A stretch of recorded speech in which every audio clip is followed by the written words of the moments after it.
It's Red Eye Radio. Gary McNamara and Eric Harley talk about everything from politics to social issues and news of the day. Whether you're up late or you're just starting your day, welcome to the show. From the Uniden America Studios, this is Red Eye Radio. Hello and welcome. He is Gary McNamara. I'm Eric Harley. As we begin a Monday, Gary, what's happening? Well, I think we should all take the advice of Senator John Kennedy as he gave to the Prime Minister of Great Britain. The United Kingdom's our friend. I went to school there for a while. I love them. And I want to see the Prime Minister do well. But he needs to put down the bong. He needs to put down the bong. Put down the bong. That was on United Kingdom wanting to basically sell Diego Garcia the island in the Indian Ocean that the United States has a military base on. Right. Now, even if this deal goes through, the United States has a 99-year lease that would begin on that island. So, right. But it's just put down the bong. Put down the bong. Put down the bong. Oh, the final score is in. Trump 100. Oh, I'm sorry. Excuse me. Trump 40. Taylor Swift 22. Well, there's a new breakup album coming soon, I guess. Called Loser. I've not seen one play of the Super Bowl. There's just too much going on. In fact, trying to delve into over the weekend. And thanks to Margot Cleveland, who helps to simplify when all of these temporary restraining orders comes down. She's one of the first to say, okay, where's there substance here? Where is there no substance? So we'll go through all of that coming up here in a little bit. I saw a part of I saw it afterwards. Trump's interview with Brett Baer that had to drive Democrats nuts. But we need to stop the talk of Canada becoming the 51st state. That is not going to happen. No. Don't pretend that is a serious piece of negotiation with Canada. To negotiate something that has no chance in hell of ever getting the votes in Canada and never getting the votes of probably any Republican at all. And why wouldn't you get one vote from any Republican? And why would the red states all vote against it if ever, got to that particular point? Is easy. Republicans are not going to add 2 Democrat senators. They are not going to add, my gosh, how many members of Congress in a state that has over 30 million people? You would bring in a liberal state with over 30 million people, which would be, I forgot, I don't know how many senators how many Congress people does California have? I don't know, but isn't the average population per district like 700,000? Yeah. So if you, just do the math on their population divided by 700,000, there's your answer. Right. And the vast majority, because of where the population centers are, would be liberal Congress people coming in and 2 Democrat senators. Right. I have no idea why the president, he is obsessed with that. It's not got a chance in hell of passing. Move on, do serious negotiations, because even this stuff, he talked about, one of the greatest things, Gulf of America. Nobody gives a damn whether it's Gulf of America, Gulf of Mexico, Gulf of Texas. That's why there's so many jokes. That's why Republicans make jokes about it, because it's not important to them. For some reason, he's obsessed with that, and I don't give a damn what it's called. I want the substance. I want the good stuff of what's going on right now, which of all the Elon Musk stuff, which is great stuff. And the other thing is, I have no idea. Somebody has to tell the president or at least challenge him. And Brett Baer was a wimp on the interview because there were questions I would have asked, said, how come you keep associating our national debt with the trade deficit with Canada? There is no relationship between the two at all. No. None. No, if you want to talk about expanding the economy, but the trade deficit and the national debt aren't connected.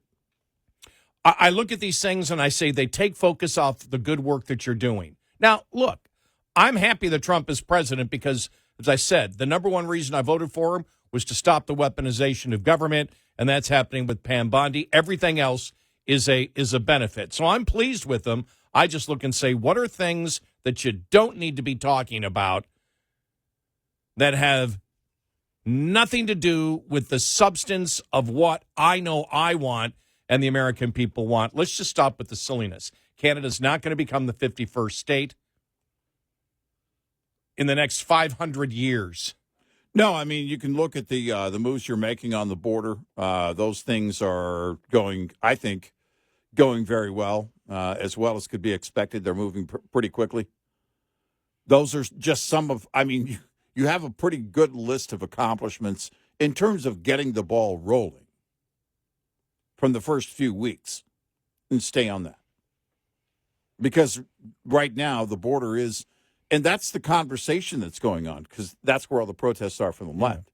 But, I mean, it's just those things where I go, these are all, it was unnecessary for him last week to basically say that anybody who does not believe that tariffs are the way to fund the government somehow are traitors to the country, to China. Mm-hmm.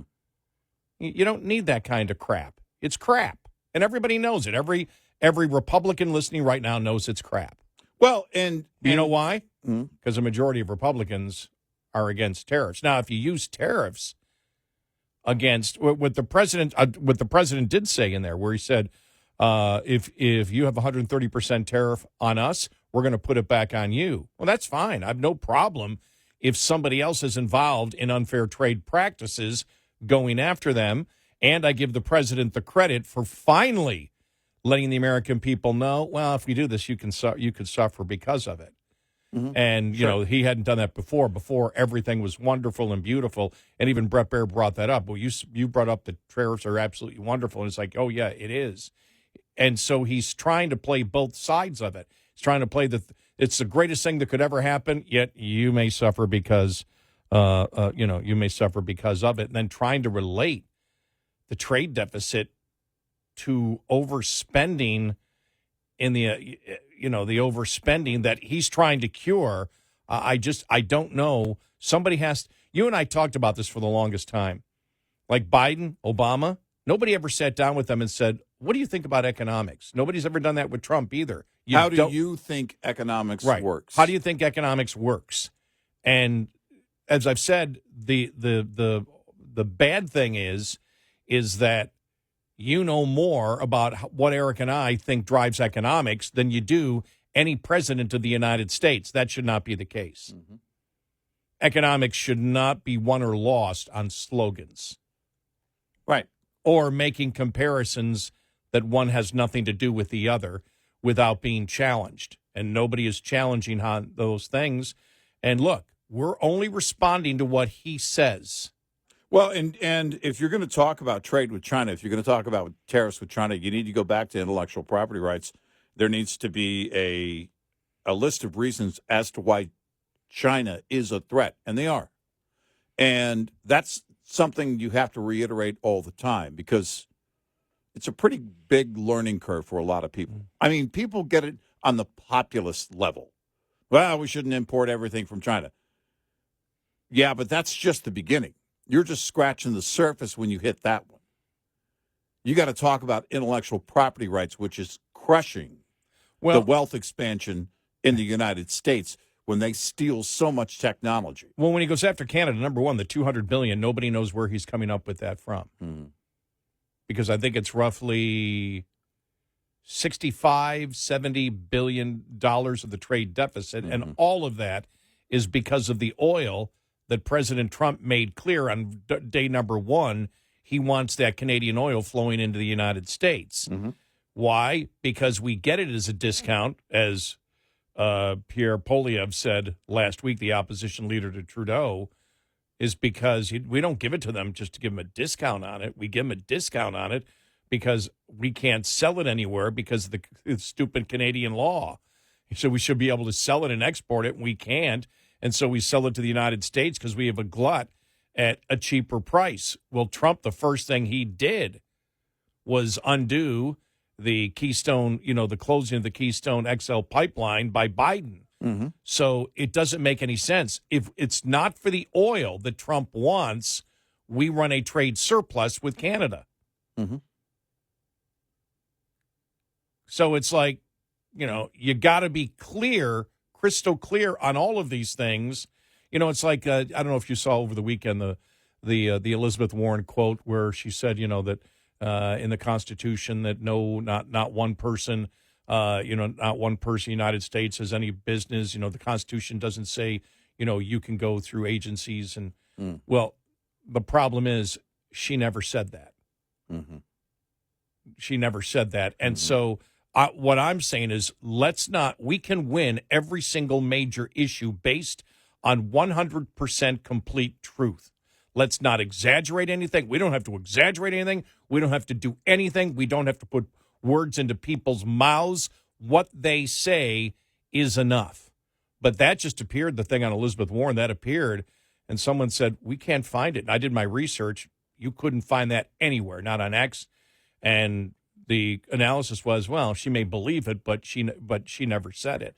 But it harms every time our side promotes something that isn't true, because that's something that the left can focus on that takes us away from the absolute easiest, clearest mission of all to defeat the insanity of the Democrats based on 100% truth. You don't need to exaggerate. You don't need to put, words in people's mouths. You don't have to be vague on economic policies out there. You can be precise and explain it to the American people, every single thing, because they're wrong.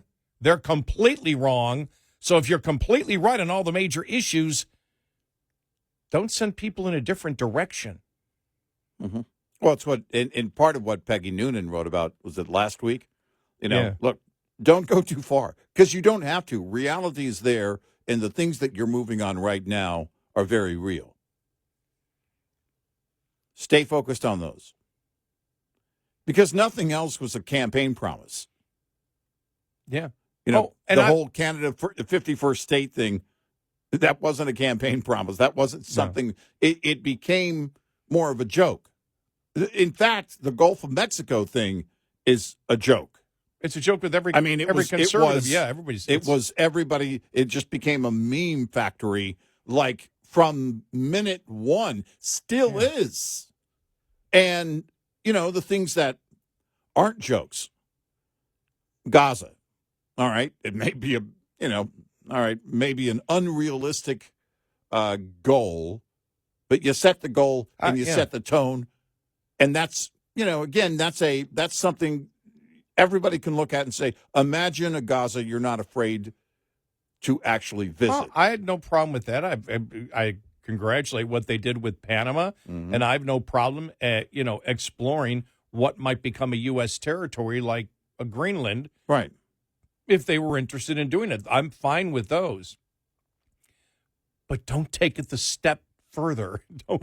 Don't take it. Canada, 51st state. Canada. They're never going to be in our lifetime, in your kid's lifetime, in your grandkid's lifetime, in your great-grandkid's lifetime. Canada's not going to become the 51st state of the United States.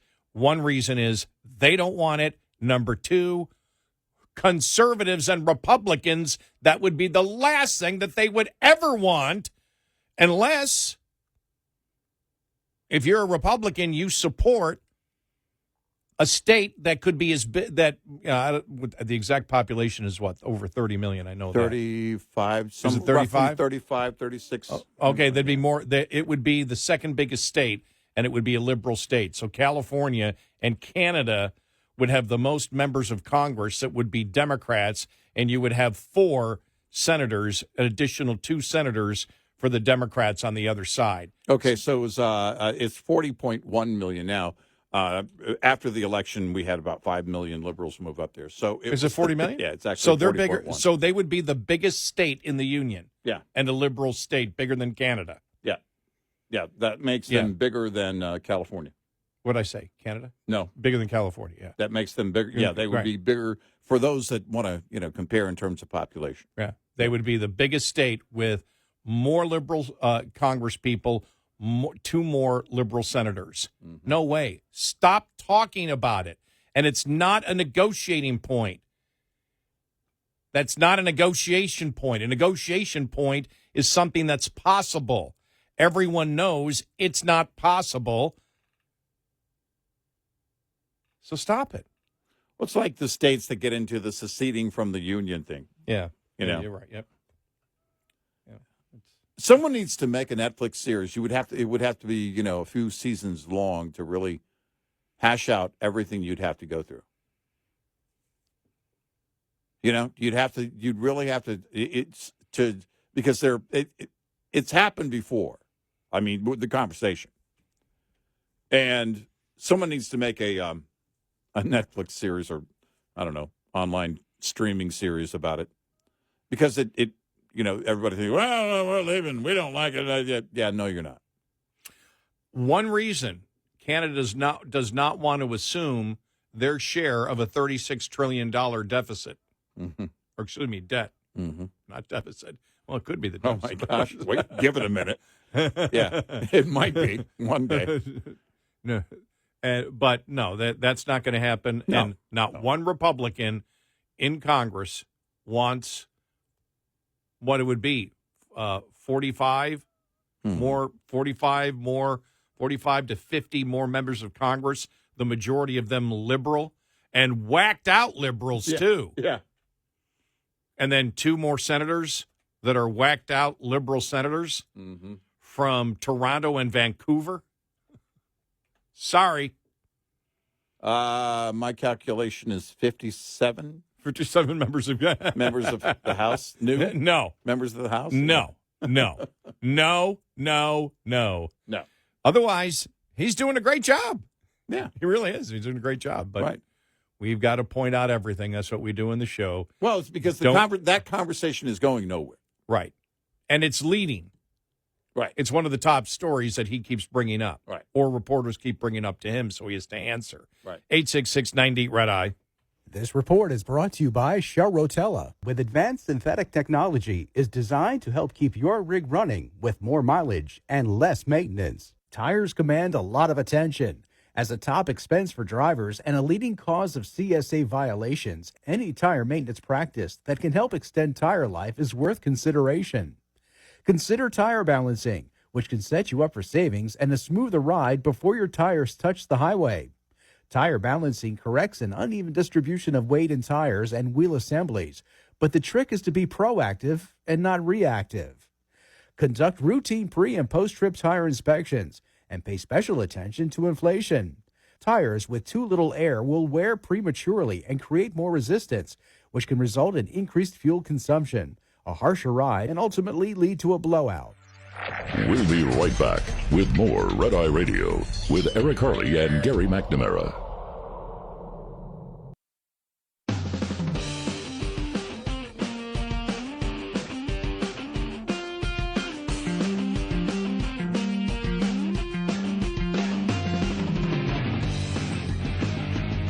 It's Red Eye Radio. He is Eric Harley, and I'm Gary McNamara. Welcome and good morning. Coming up following the bottom of the hour, these lawsuits being filed against Doge.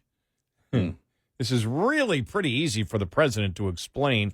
He had a chance at the Super Bowl interview, and he didn't. He just went that Elon Musk is doing a great job. No, the whole question is when they ask about the lawsuits, say the lawsuits have no basis. Elon Musk works for me. I'm the one giving the orders, and for the Treasury Department, it's the Treasury Secretary giving the orders, and for USA Aid, it's Marco Rubio. Right. Through me. Right. Exactly. He doesn't have the authority. He doesn't. No, exactly. We'll get to that more coming up.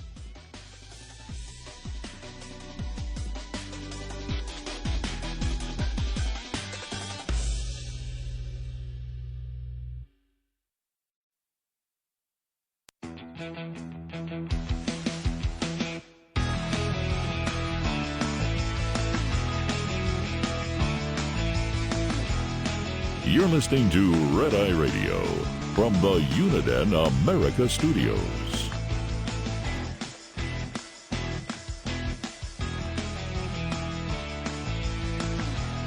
It's Red Eye Radio. He's Eric Harley, and I'm Gary McNamara. Welcome and good morning. Download our Red Eye Radio app today. You can listen when and where you choose. And thank you. All right, so Elon Musk is up posting. Did you see the picture of him, the bed that he had sleeping on the floor like a mattress? Yeah, right. Yeah, I mean, that's kind of who he's been. Want to hear what he posted? All right. And here we go. All right, you're going to recognize his voice. Yeah. As soon as I play it. Mm-hmm. And he just says, this person was spot on, but he uses the person's name. Mm-hmm. Here we go. Yeah. Keep your eye on one thing and one thing only, how much government is spending. Because that's the true tax. Every budget is balanced. There is no such thing as an unbalanced federal budget. You're paying for it. If you're not paying for it in the form of explicit taxes, you're paying for it indirectly in the form of inflation or in the form of borrowing. Keep your eye on one thing and one thing only, how much government is spending. There you go. Yeah, the late, great Milton Friedman, who we have played over the years quite a bit, who was very pragmatic in his approach. And anytime he talked, people would listen. A lot of the cuts that you hear from him come from the Phil Donahue show back in the day. Yeah. You know? Mm-hmm. And what I love about that is that, again, it's a very simple, the tone is great, the explanation is clear and direct. And there needs to be, I think, a greater approach to this. Although now you think about it, you know, we'll combine the two, Elon Musk, Milton Friedman. You are the media from Elon Musk. You go and you find these things. So when someone like an Elon Musk posts that video, which, by the way, it was a TikTok video, so it's viral on TikTok. Why is it viral? It's viral because there are people out there just learning these things. That's a good thing. For all of us fiscal conservatives and all of us wonks, let that go viral. That was one of the things that I noticed over the last, during the Biden administration. And I think there is a direct correlation. The stuff that went viral on things like TikTok and on YouTube with YouTube Shorts, these things that went viral that were common sense ideas. There were a lot of moments from Rogan. There were, just a lot of, or a guest from Rogan or whatever from his podcast. There were so many things that explained it. And then there were, the influencers, right? Maybe they're not a household name, but they got millions of followers. And they're explaining things in a very pragmatic way again. And something like this from Milton Friedman, goes viral. It goes viral again because I think the very direct approach, what people are looking for. And in short form, like a TikTok video or YouTube short, it's still easy to understand. It's very thorough. It's a very complete thought. And it kind of leaves you wondering more. And then all of a sudden, next thing you know, more Milton Friedman videos are going or clips are going viral. And those things, and, they come up in your algorithm more, and that's a good thing because they're not going to teach this in the schools. Well, the interesting thing, I have to bring this up, is because Elon Musk quoting Milton Friedman, the president last week, and in the past talking about Thomas Sowell and what great people they are. Right. All of them completely anti-tariff. Oh yeah. It's like, okay. Right. No, I was waiting for something in that Milton Friedman when I saw that Milton Friedman post the other day. I was waiting. I was thinking it was like, okay. Is there going to be something? Because it's not the first Milton Friedman cut that was posted recently on social media. There was a longer one somebody posted. I don't think it was from TikTok. But right. It's, and I was thinking the other day, okay, but there's going to be some things that counter what is going on right now. And, we'll see where that goes. But then what happens, inevitably, when that starts to, in changing the hearts and minds, the truth does a lot of the heavy lifting if you can bring the truth, again, to the surface and explaining things in a very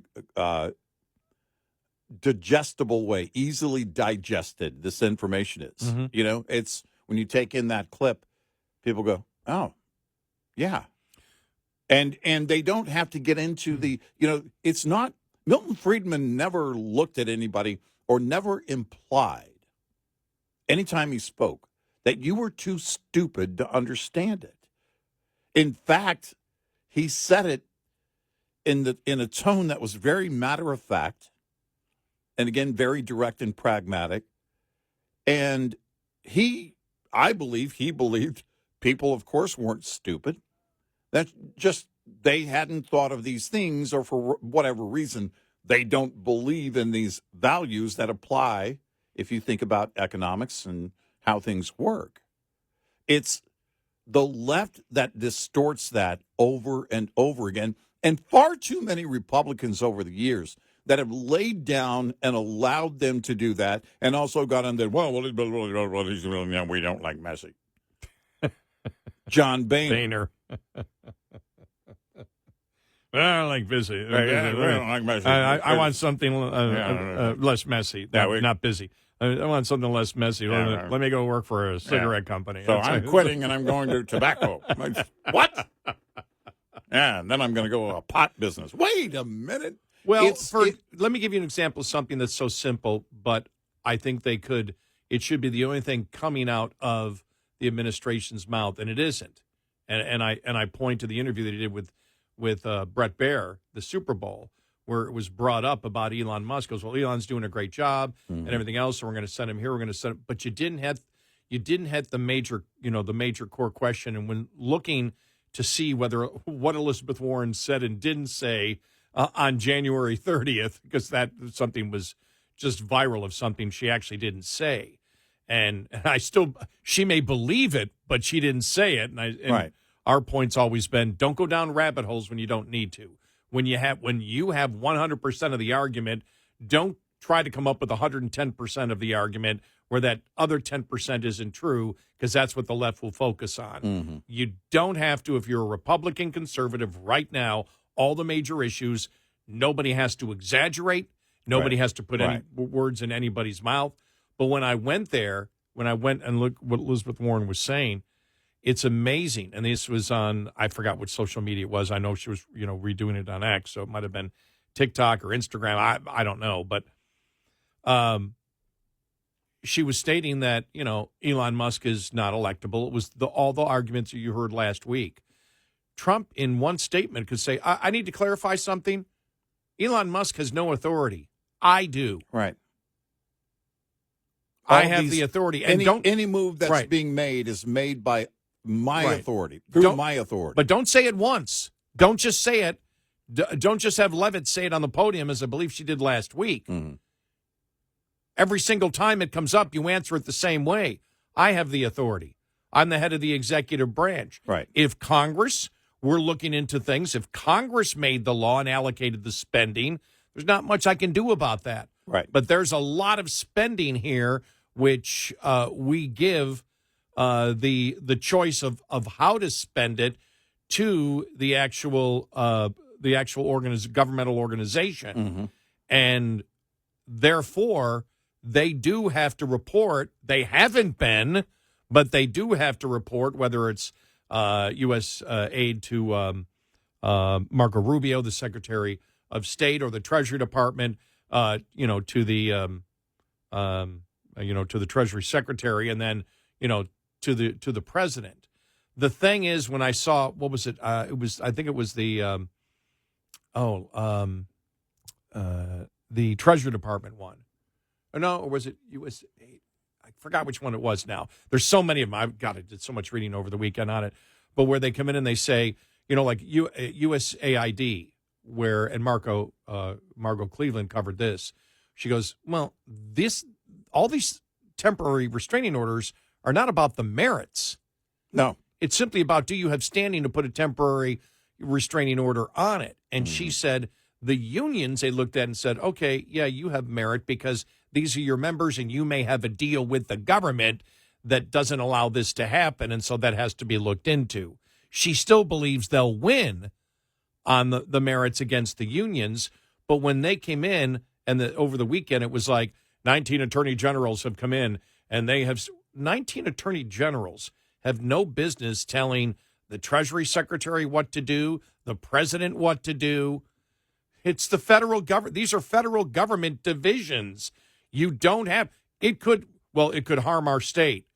Yeah, but you don't have a say in it. Mm-hmm.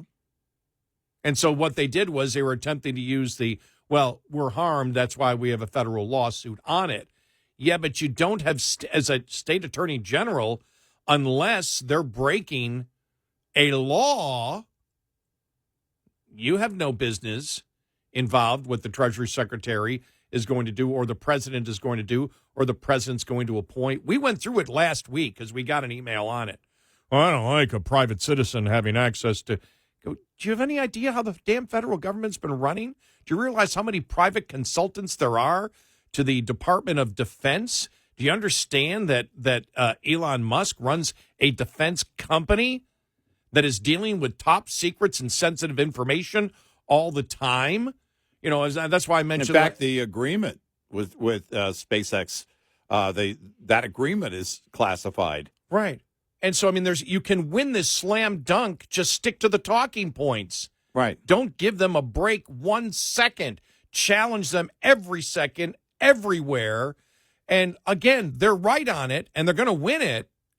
But the fact is, just message. It's so easy to message correctly on these things because they're so far off. And if you read what the Democrats are writing, and then on social media, I went to Elizabeth Warren. I went to the people. That's right. Elon Musk, he's a private citizen. Not one person understood how the government worked. Right. Not one person. Because the first thing, I would have said the same thing if I was in junior high. Mm-hmm. I knew the separation of powers. Mm-hmm. And I knew it as a junior high school student. These are adults. Elon Musk doesn't have any authority. Nobody said he did. Right. Nobody's claiming that. Nobody claiming he did. He only has the authority that the president gives him. He does not have authority as an unelected private citizen of the United States. He gets it all from Trump. Trump has given him the authority to do it. Yeah. And what you're saying is that the executive branch and the head of the executive branch can't go and see where spending is going, no matter what it is. He can look and say, Congress appropriated this. I think that's ridiculous that they're doing it. He might not be able to cut that funding if it was appropriated by Congress, but anything that wasn't appropriated by Congress, where Congress gave the deference to the executive branch, the president has the absolute authority to look at it, and we all know it. This isn't hard. This is very, very simple.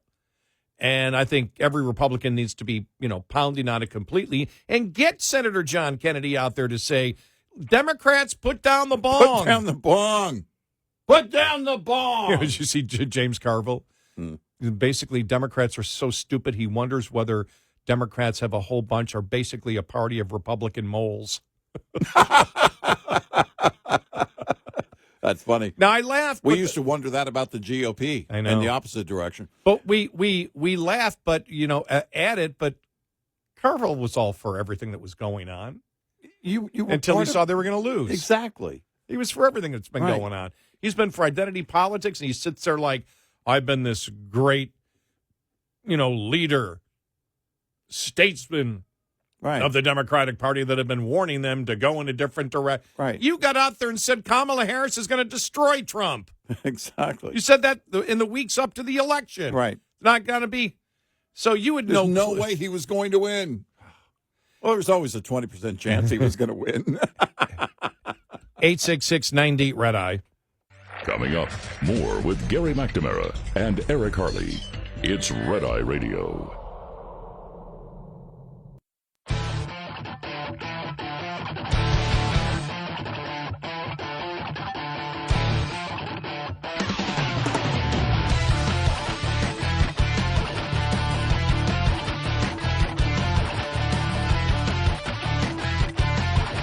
It's Red Eye Radio. He's Eric Harley, and I'm Gary McNamara. All right, some advice for Senator Schumer and Hakeem Jeffries, the leadership of the Democratic Party. But he needs to put down the bong. He needs to put down the bong. Put down the bong. I love it. Oh my gosh. He was not talking about Schumer. He was talking about the UK Prime Minister. But we got to have fun with that. Right. It applies. We think it applies. It applies. Put down the bong.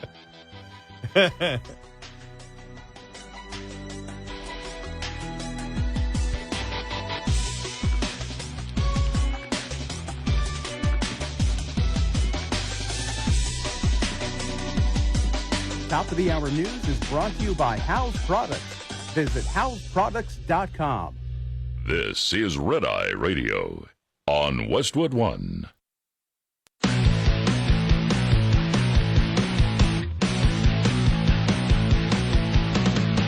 Now, it's Red Eye Radio. Gary McNamara and Eric Harley talk about everything from politics to social issues and news of the day. Whether you're up late or you're just starting your day, welcome to the show. From the Uniden America Studios, this is Red Eye Radio. All across America, we are Red Eye Radio. He is Eric Harley, and I'm Gary McNamara. Welcome and good morning. Let us congratulate the Super Bowl winners. Let me hear you all say, E-L-G-L-E-S, Eagles! Huh?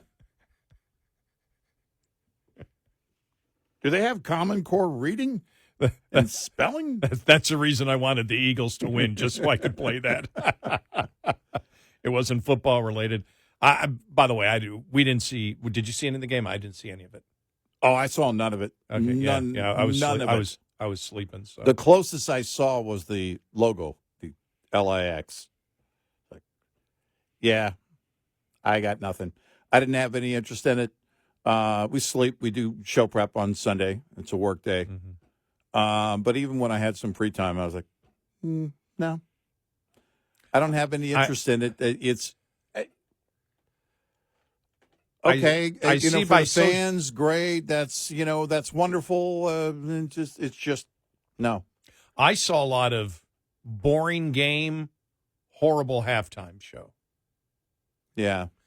And that's why we need to make Canada the 51st state, because the Grey Cup, their Super Bowl, has better halftime shows. Oh. They just put, it's not as much fluff. They just put a rock band out there. It was funny because it came up in Facebook memories. It was 97, and they had the Canadian band Trooper singing "Raise a Little Hell." Yeah. And the whole stadium going, "Raise a little hell, raise a little hell." I'm like, yeah. All right, that's a football song. Right.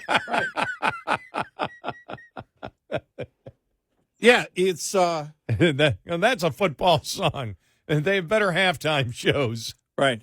But yeah, I did not see very many positive things at all about the halftime show. And I guess the score was 24-0. Philly was way up. And so probably you do wonder, what the final audience is going to be for that. There was a rumor that Elon Musk was going to, buy $40 million worth of ads, but by the time he wanted to do it, they were all sold out. Yeah. So yeah. But ELGSES, Woo-hoo! Eagles. Yep.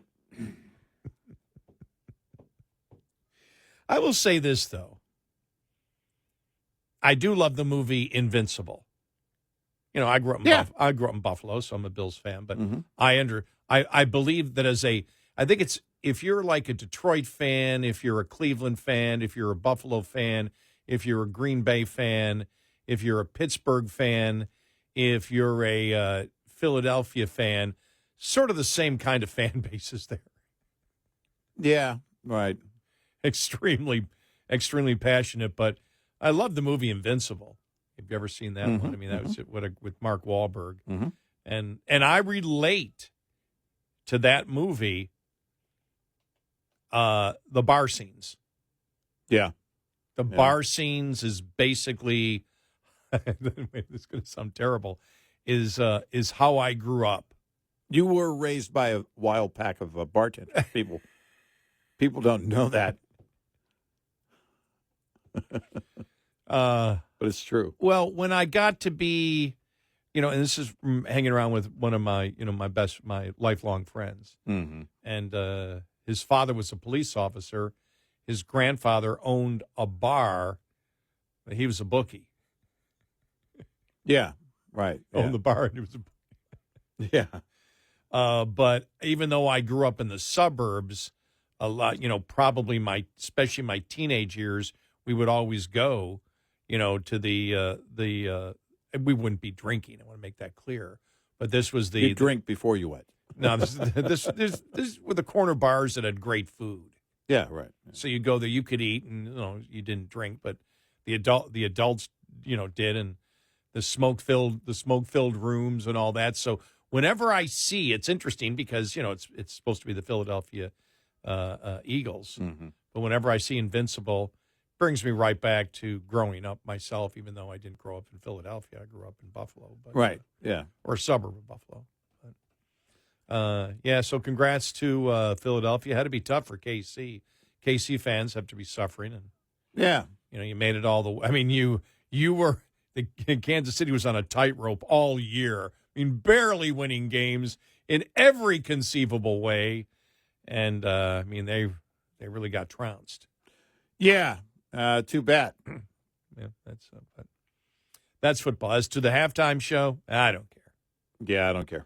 The NFL. I got nothing. Yeah, and I also saw they did the Black National Anthem, and people weren't happy about that. And again, we go back to they're not doing the stop racism or whatever. Now it's what is it now? Love you or choose choose love or we talked about that. Choose love and last week. What was the other one? There was the other one. Choose love and something else. I forgot. It's all a bunch of bull. Choose love, and you should probably see a doctor about that. I think is the other one. Well, it's in sports, the NFL just wishes to stick to, as we have said, the identity politics and the racism that was brought up in 2020, and that's what the NFL still is about. Yeah. By doing that, because by calling it the Black National Anthem and playing it, they're only doing it for one reason: to separate and not unite people. Right. It's that simple. Right. You're doing it to divide people, Mm-hmm. and that's wrong to do so. It's a wonderful song. Mm-hmm. The song itself is a great song, Right. but it's labeling it as, the Black National Anthem. Now, Right. they've stopped doing that, but they know that's their intent. Right. Yeah. The intent is to do because they know it's going to get publicity. But again, we saw that with the NFL in 2020 with the whole Kaepernick thing. They wanted to divide. They took a guy who was a nutcase Marxist and tried to repackage him as somebody who cared about the average person and what was going on with police. Mm-hmm. And that's where the whole, police are systemically racist to hunt down and kill blacks came from. It's where critical race theory grabbed a hold of it, which is that whites are culturally racist. And then it got to the point, what came out of that was that if you're a black cop, you're not really black, you're blue. Right. That you give up your race. I mean, all this insane stuff to the point that you and I always talk about. The imagery of the two white women yelling at a black cop, telling him he's betraying his race. I mean, when we saw that, we go, okay, here it goes, full circle. Yep. Full circle. Yep. And they believed they were on the moral high ground. Yeah. Yeah. So I understand a lot of people try to separate, the sports from it, and I understand why you do that.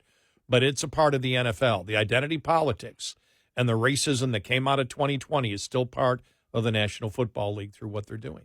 And it's a shame. Yeah, it is. They'll continue to have an audience because people will overlook that. No, well, okay, fine.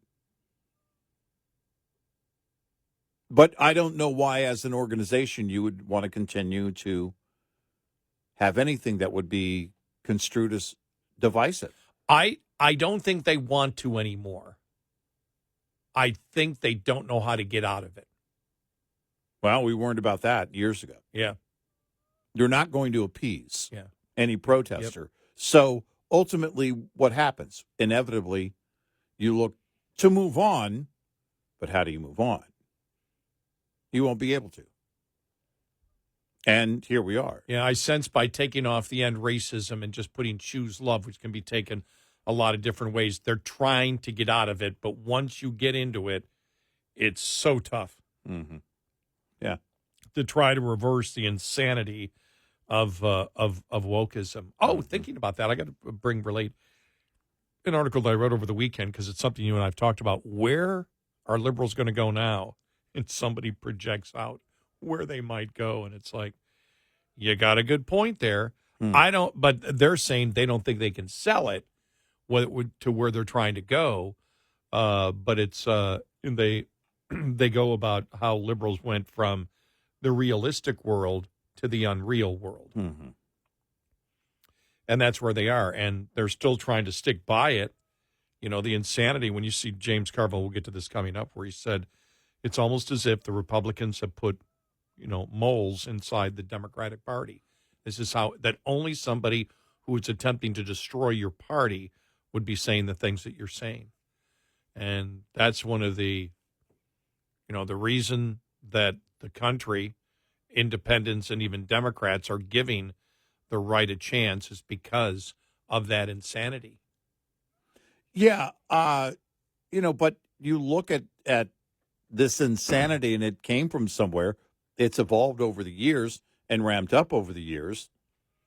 I mean, it would be a group of Republicans that have been there for a long, long time.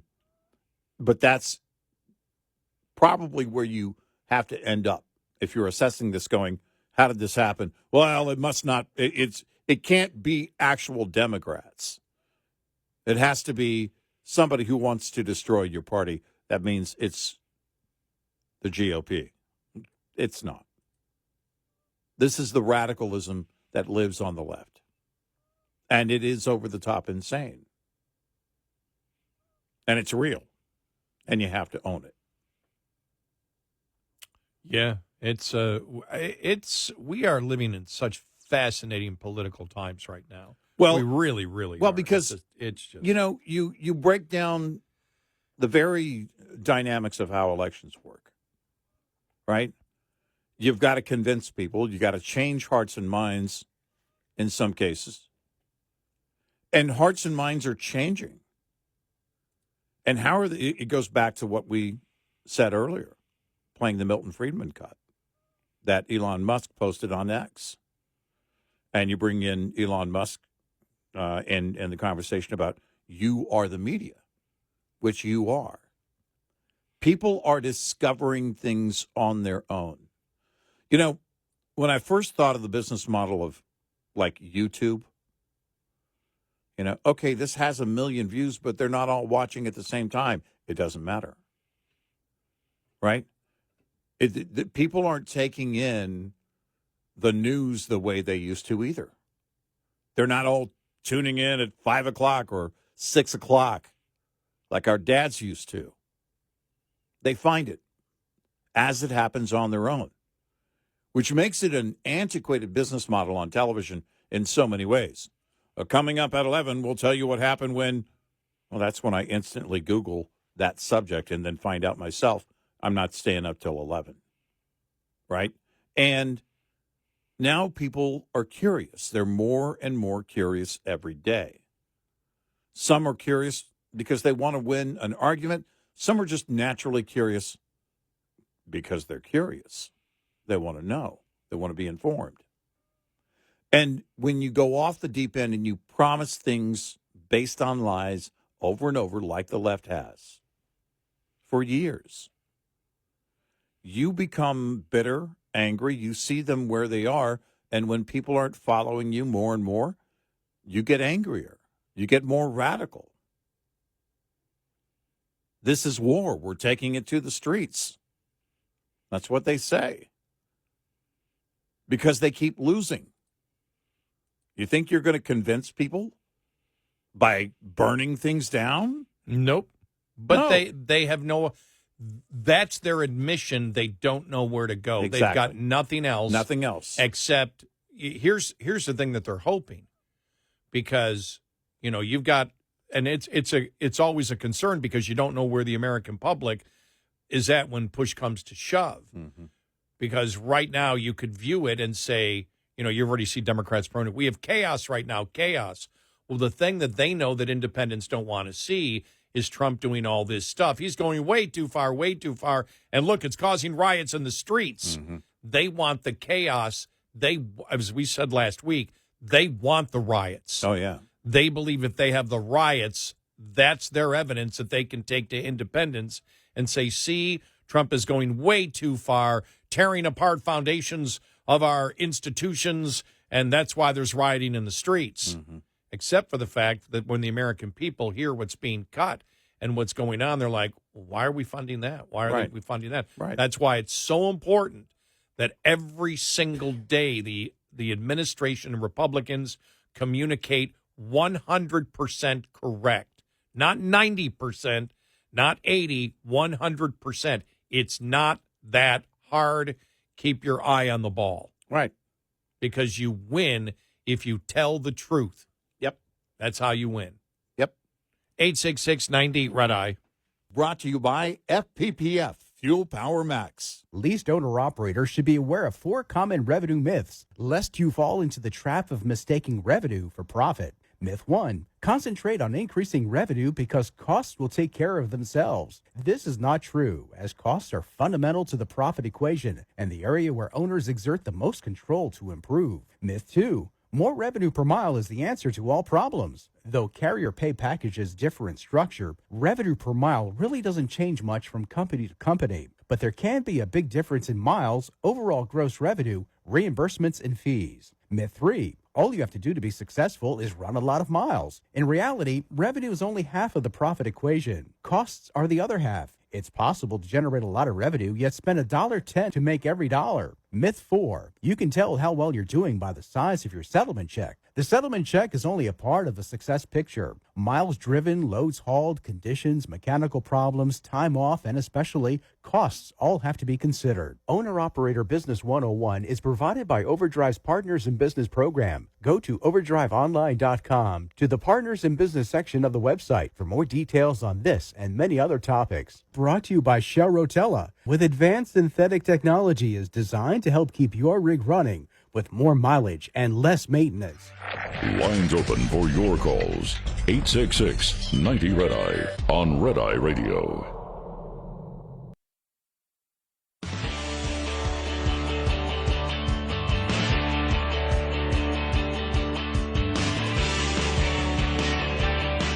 It's Red Eye Radio. He's Eric Harley, and I'm Gary McNamara. All right, here's Scott Jennings over the weekend on CNN. I don't know who the other woman is. I don't have her name at all in the audio cut that I have here from CNN. But just listen to what she has to say, and what the argument now is from Democrats. He's not acting, as Scott likes to say, on behalf of the president. He is acting on behalf of himself. Is Elon Musk acting for himself or on the orders from the president? It's only from the president. He doesn't have the authority. He doesn't have any authority. But So she has to lie. She has to lie. It's like, I don't care. That's what you're telling me. I'm just saying that's not the case. What's your evidence? Because he's Elon Musk. Right. Here's more of that. And I think people should be very scared about that. You're terrified that the FBI might have the internet? I mean, No, I'm I don't- terrified. I don't I'm terrified understand. that the FBI, I'm terrified. No, I'm terrified that Elon Musk is putting people in federal agencies to figure out business opportunities for him. I think And it's you know overblown. that's true, This Scott. is the richest man in the world. This man, That's concerning. and he's like sleeping on a whatever on the floor of a That's his government office MO. building That's what 7 he days does a when he week breaks in order to help this government. The spending is interesting. We're not going to balance the budget based on these spending cuts, although some of this stuff is patently, objectively ridiculous. And when I see Democrats rushing out to defend some of the things that that he's cutting, I mean, it makes the Democratic Party sink to very low levels. But what I see him actually doing, and the most important thing he's doing, is enforcing the doctrine of common sense. This was the doctrine that Trump laid out in his inaugural address. What is the ideology of the Republican Party right now? It is best described as enforcement of common sense. We have uncommon nonsense on the left, and we have common sense. And when you look at what the government is doing, agency after agency, and spending some of our money, we're not going to balance it on a $79,000 grant here or there, but we are going to restore common sense, and that's the point. Well, Yeah, pretty It's simple. true. But again, you have to lie if you're on the left. Yeah. To make the point about Elon Musk and this entire thing. I know, Scott, you're saying that he works under the authority of the president, but I don't believe that's the case. How do you know that? Because the president said so. Right. It's just...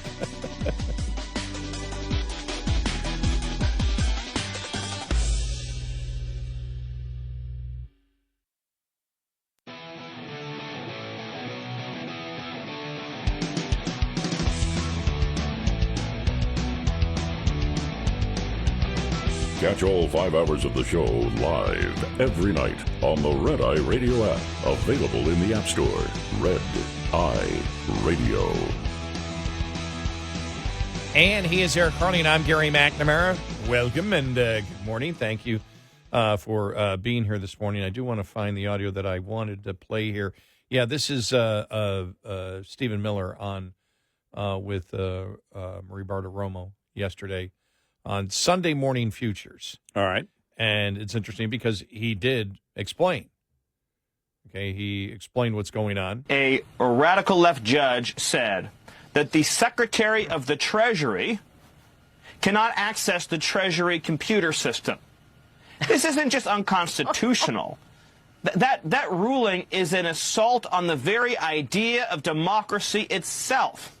What we continue to see here is the idea that rogue bureaucrats who are elected by no one, who answer to no one, who have lifetime tenure jobs, who we would be told can never be fired, which of course is not true, that the power has been cemented and accumulated for years, whether it be with the Treasury bureaucrats or the FBI bureaucrats or the CIA bureaucrats or the USAID bureaucrats, with this unelected shadow force that is running our government and running our country.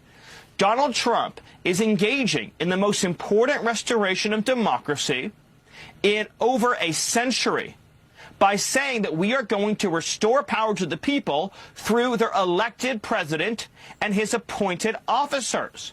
That is the only way we can have true democracy in this country. And he's right. Yeah. You know, in the Treasury case, I mean, now it's going to be overturned. Mm-hmm. It's going to, they're going to move on from it. The president will win that, but it's the fact of the reality of the argument that Democrats are making that Elon Musk is an unelected bureaucrat. Well, Elon Musk is doing nothing except what the president has told him to do. Yeah, it's that these simple. activist judges are doing what they believe their duty is to be an activist from the bench, and you can expect more of this, by the way. Elon Musk wrote this yesterday or on Saturday. To be clear, the Doge team and the U.S. Treasury have jointly agreed makes sense is the following. Now listen to what they wish to do.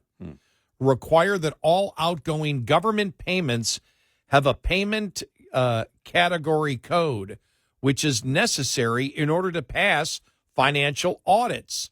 This is frequently left blank, making audits almost impossible. Right. I agree with that. Right. We should have a code. Yeah, we should where know it all where came the money's from. Yeah, exactly. Right. All payments must include a rationale for the payment in the comment field, which is currently left blank. Importantly, we are not yet applying any judgment to this rationale, but simply requiring that some attempt to be made to explain the payment more than nothing. The do not pay list of entities known to be fraudulent or people who are dead who are probable fronts for terrorist organizations or do not match congressional appropriations must actually be implemented and not ignored. Also, it can currently take up to a year to get on this list, which is far too long. The list should be updated at least weekly, if not daily, for those you do not pay from the federal government. Right? Pretty simple. You got any problem with any of those so far? Nope. The above super obvious and necessary changes are being implemented by existing long-time career government employees, not anyone from DOJ. It is ridiculous that these changes did not exist already. So the president said, okay, go on in, see what you need to do. Mm-hmm. And the Treasury Department. Yeah. So he did. The Treasury Department people are making the changes based on the authority given to Elon Musk from the elected representative of the executive branch. Democrats, do you know how the government works? Put down the bong. And then he writes, yesterday I was told that there are currently over $100 billion a year in entitlement payments to individuals with no Social Security number or even a temporary ID number. If accurate, this is extremely suspicious. When I asked if anyone at Treasury had a rough guess for what percentage of that number is unequivocal and obvious fraud, the consensus in the room was about half, $50 billion a year or $1 billion a week. This is utterly insane and must be addressed immediately. Anybody have any problems with what Elon Musk said there? Nope. Well, any problem with what Stephen Miller said? Nope. No, what you have here is the left doing what they were trying to do on the cabinet confirmations, slow the roll. They really didn't want Trump's team coming together, and they definitely don't want anybody who's going to point out all the government waste when it comes to spending to be in place. So activist judges are going to act out. They know it will take a long time, far too long. It'll slow the roll of President Trump and his agenda. And this is their only effort. 4 years is a short time. And in the courts, man, it goes by like nothing. So if we can just get this, put our feet down in the courts, we can slow this administration down in big, big ways. That's what they're trying to do. That's their entire effort. And what I like is the fact that so far the public's sticking with him. Yeah. My fear has always been that people say they want something. And we've talked, for example, about DOJ. This came out of the campaign, and it came from the top down, which shows leadership. Mm-hmm. This did not come from the public demanding that we cut spending. No. This came from the idea from Trump that, boy, guys, we can make guys and gals, we can make an impact if we point out what money is being spent on, Mm-hmm. if we truly do it and do it every single day. Now, when this was originally announced, DOJ, what we were told was initially this would be recommendations. The recommendations would be done by July 4th of 2016, and then it would be put into effect. That's not what's happening. No. Which, by the way, is completely constitutional and good. They're going right now in there looking for stuff that's being spent. If it's not appropriated by Congress, they want it gone. Right. I'm like, that's really good. I mean, it's a lot. They are going much further. My fear has always been that people claim they want, these are the citizens of the country, claim they want, and I know our audience understands that we need to cut, we need to stop the spending that we have. But I mean, the public at large, my fear is, okay, Trump's upsetting the apple cart again. Mm-hmm. It's all chaos. And that's why you hear the Democrats saying chaos. And that's why they're screaming, go to the streets, because they want that perception of chaos to go on. And it's up to the administration. And again, they're messaging 90% correctly. The only way they're not messaging correctly is every time Trump opens his mouth, he's got to hit the talking points. Because Stephen Miller's fine, but he's on Fox News. Mm-hmm. Elon Musk, it's great because people pay attention to social media. But they need to point out every time that it is, as Stephen Miller did, the people that didn't believe in democracy. They're trying to make the case because Elon Musk is trying to root out the waste in our government institutions, this insane spending. You can say that, and the American public will say yes. He's doing it under the orders of the elected representative, as Stephen Miller said, Donald Trump. The people that did not want the elected representatives involved in spending were the Democrats, because all these people that we're pointing out here, and here are all unelected. They were appointed and given the latitude to spend money. Well, they blew it. And we want your money. We value your taxpayer money, and therefore we're going at it line by line. When you explain it, the chaos doesn't mean anything except we're catching the people that have wasted our money. Yeah, exactly. And again, the entire goal for me, if they achieved only the conversation, the debate, then my gosh, that's light years from where we were. If more and more people start getting concerned about government spending all day, that's a good thing. And you look at something like this on the Treasury Department. I'm sorry. A lot of these items have no code whatsoever. We have no idea, which means we can't audit. And how the hell do we know? $1 billion a week?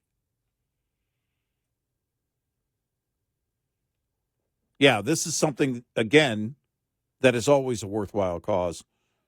Conservatives know that. You ask any person on the street. You put out there, lay out exactly what we just talked about and ask them, shouldn't we be doing this? Could you imagine trying to collect? Could you imagine trying to apply, which I'm going to have to do this year in the next couple of months, for Social Security and not having a Social Security number? Right. And still getting Social Security? Still getting it. How the hell does that ever happen? It's not going to happen to me, right? Right. It's not going to happen to anybody else who wants to collect. Who are these people that don't need to provide any type of identification for payments put out by the Treasury Department that amount to $50 billion a year, $1 billion a week? Right. If that was happening in the private sector, the law enforcement would be involved. No, you're right. Yeah. Actually, I've seen it happen at companies where there was a key employee that's probable that had cause. set up fake vendors and was paying fake vendors. And they got arrested for it. They went to jail. If we can't at least audit this is stupid. Yeah. It has to be done. All this has to have a remedy behind it. 866-90-RED-EYE. Get in touch with Red Eye Radio, toll free at 866-90-RED-EYE.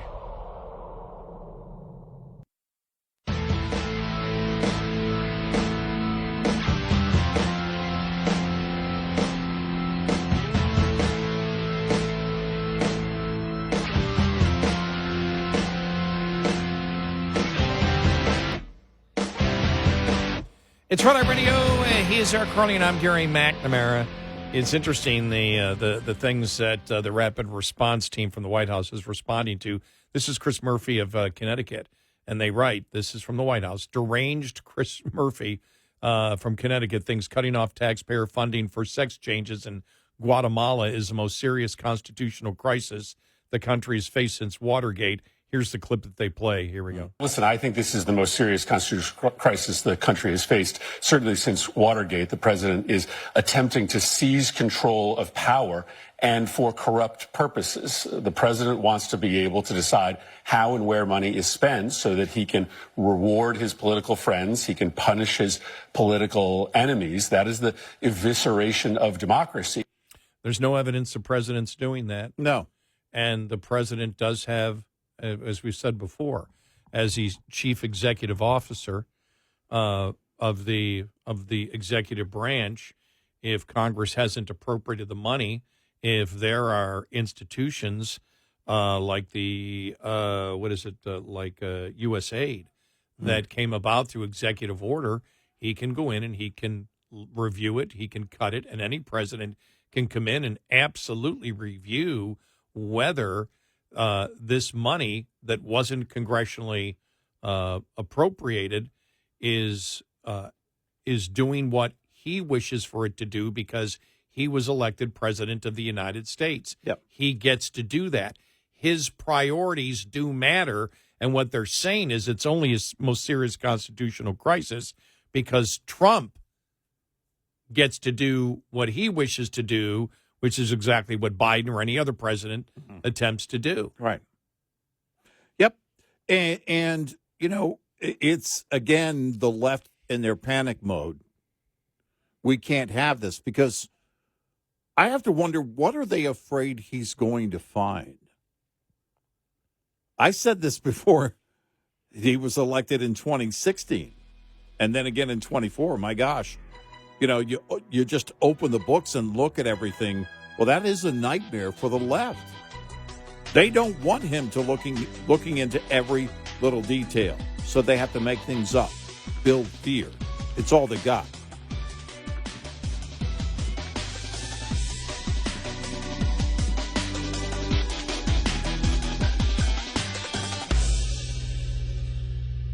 This is Red Eye Radio on Westwood One.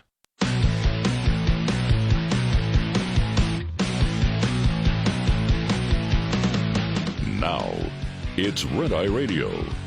Gary McNamara and Eric Harley talk about everything from politics to social issues and news of the day. Whether you're up late or you're just starting your day, welcome to the show.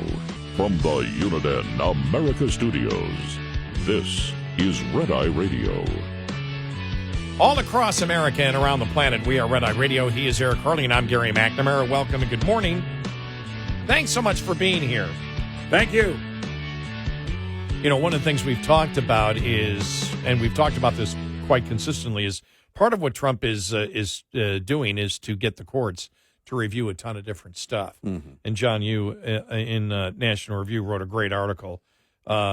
Trump has launched a necessary fight over president's spending discretion. This is interesting, and talks about the fact. I'm going to jump from paragraph to paragraph here. He said President Trump's attempt to freeze discretionary federal spending has run to a buzzsaw of condemnation in Washington. As with several Trump initiatives, opponents have claimed he had violated the Constitution and threatened the American system of government. They even convinced a federal judge in Washington, D.C. to temporarily block the order. But what critics and perhaps even Trump may not understand is the greater significance of this fight. It represents an effort to free the presidency of the Watergate reforms that have long handicapped it. Said, suppose Trump had gone beyond a temporary pause to enact a permanent freeze on some spending plans, contrary to the claims of Democrat members of Congress and media critics. The Constitution does not require the president to spend every single penny in every single congressional spending bill. Presidents since the time of Thomas Jefferson have refused to carry out appropriations. The constitutionality of such impoundments depends utterly on the reason. Nevertheless, in the wake of Watergate, Congress enacted the Budget and Impoundment Control Act, under which the president may present Congress with a list of impoundments for legislative approval. If Congress does nothing, the executive branch by that law must spend the money presidents from Ford to Biden have generally obeyed. And what they're talking about, the point is on that bill to begin with, is that bill constitutional? The one thing that we've talked about that people really understand, you and I have talked about this a lot in the past, the War Powers Act, that basically Congress lets what the president must do be, if he attacks another country, what the timeline is, what Congress is going to do, what he's required to do for Congress. Even though most presidents have followed that, every one has said they're not legally obligated to do so because Congress cannot dictate to the executive branch what their authority is. Right. And even on spending, that even congressional appropriations, that presidents, Trump isn't the first one to look at it and say, this isn't our priority, we're not going to spend it. And let me see.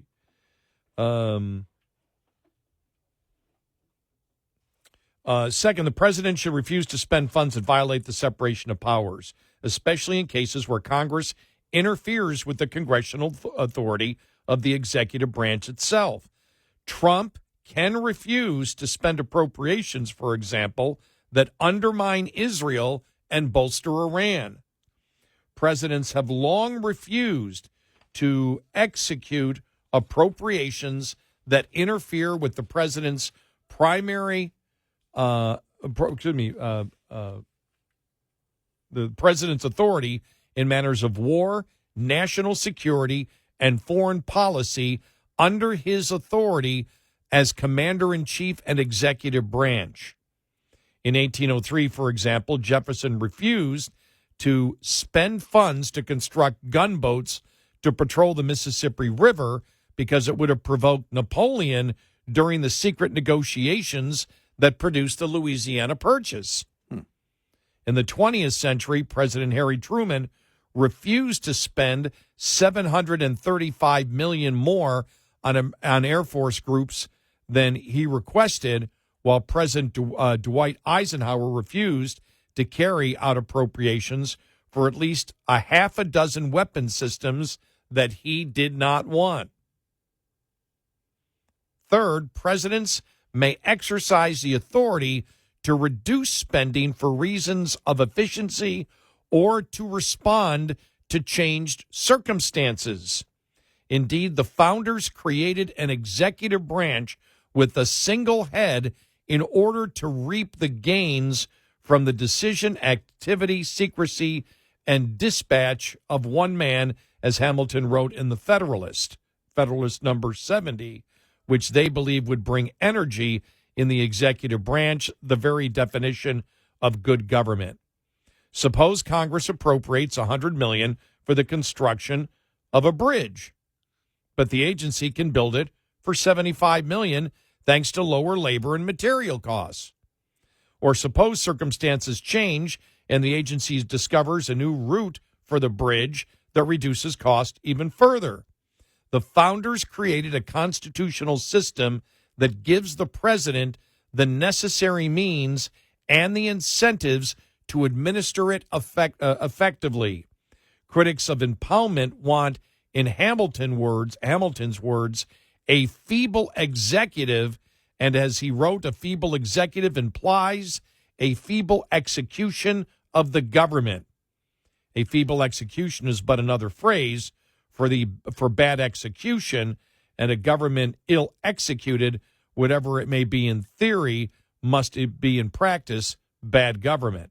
If Congress does not directly mandate the spending of a set amount of money on a singular item, but rather provides the agencies with discretion to select worthy grants and projects, the Constitution should allow an energetic executive to save taxpayer money in the interest of efficiency and effectiveness. Officers of the United States should fly coach, even if Congress wants them to fly business class. John Kerry, well, someone like me can't be expected to fly coach. or even commercial. It's something we all understand. Getting into the constitutionality of it here is important, but reviewing, right? Reviewing what is being spent and where and how much. That's been a very common concept for a long time until you got into the age of, it wasn't just by the way, the Democrats. We can put this on past Republicans as well. And not coming in and doing a review. Not coming in and having a Doge team should seem out of the norm. That is the stuff that should seem extreme. Every incoming administration should have a Doge team to do reviews. Now, of course, if it's a liberal administration, they want nothing to do with efficiency. Nothing. But this should be the norm. And in the private sector, if you found the things that they're finding already at Doge, then people would be charged with it. You're not going to win this if you're on the left and you're crying about this. And that's why I said, the president can. Now, it's got to be in those three basic areas that we mentioned. He can't just say, I'm not going to spend any money from that Congress has appropriated. Right. But he does have, when Congress passes a law that limits the executive branch, he doesn't have to follow it. No. Congress cannot dictate what the president's authority is. And if he wishes to do things like efficiency and things like that, that's fine. Or, example, for the separation of powers or for national security, which is, him being the commander-in-chief, he does have leeway of how to spend and not how to spend money, even if Congress appropriated it. Right. And he just wants a clear understanding, I'm sure, from the Supreme Court as to, all right, how far does this go? Right. Yeah. Look, the problem I have with activist judges is they're looking to stop this for as long as they can. They want to slow the roll of the president. But ultimately, if we get to the point of it being a decision at the highest court on what a president can and can't do, then that's great. But it can't take forever. This has to be expedited. These court challenges have to be cleared as quickly as possible. But the left wants them to keep going. Again, it's just like the Senate votes on confirmation hearings and the cabinet picks. They do everything they can to slow the agenda of the incoming administration. But if we're going to have the conversation on a number of things, authority, spending, and everything else, then you should have it all the way to the top. If this is where the left wants it to go, if this is how they want to play the game, then expect that this is going to go all the way to the Supreme Court. Yeah, I do. The Treasury Department is going to be able to take control of the Treasury Department. Yeah. That's going to be overturned very, very quickly. I believe so. And some of the other ones we've gone point by point by them. There really is. These are just temporary restraining orders that are saying, okay, this group might have what do you call it? Standing. Mm-hmm. May have standing here. It doesn't mean they have anything on the merits. And so far, I don't think anybody has seen where they have anything on the legal merits of what the president is doing. Mm-hmm. Because even if the courts come back and say, well, that was appropriated by Congress, you can't touch that on that one issue, fine. He can show the American public what Congress is wasting money on. Right. So either way, it's to the advantage. You want what you want is you want this debate, which is why the White House, the rapid response is putting out what the Democrats are saying. The Democrats are saying this is a constitutional crisis. They're not running away from that. They're putting it forward saying the president wants to cut this. Do you believe that this is a constitutional crisis? And it's exactly the way it should be handled. Yep. 866-90 Red Eye. We'll be right back with more Red Eye Radio with Eric Harley and Gary McNamara.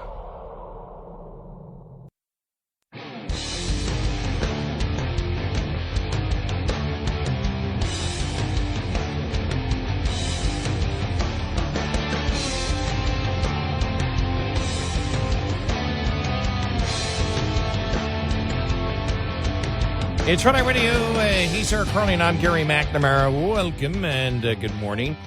Thanks so much for being here, as always. Just going through so many audio cuts, Eric. I mean, it's absolute insanity when you just look at everything that's been going on. Yeah. I want to play this here. This is Face the Nation. Listen to this here. Here we go. All right. Our CBS poll finds that a majority of Americans, 53%, approve of the job he's doing.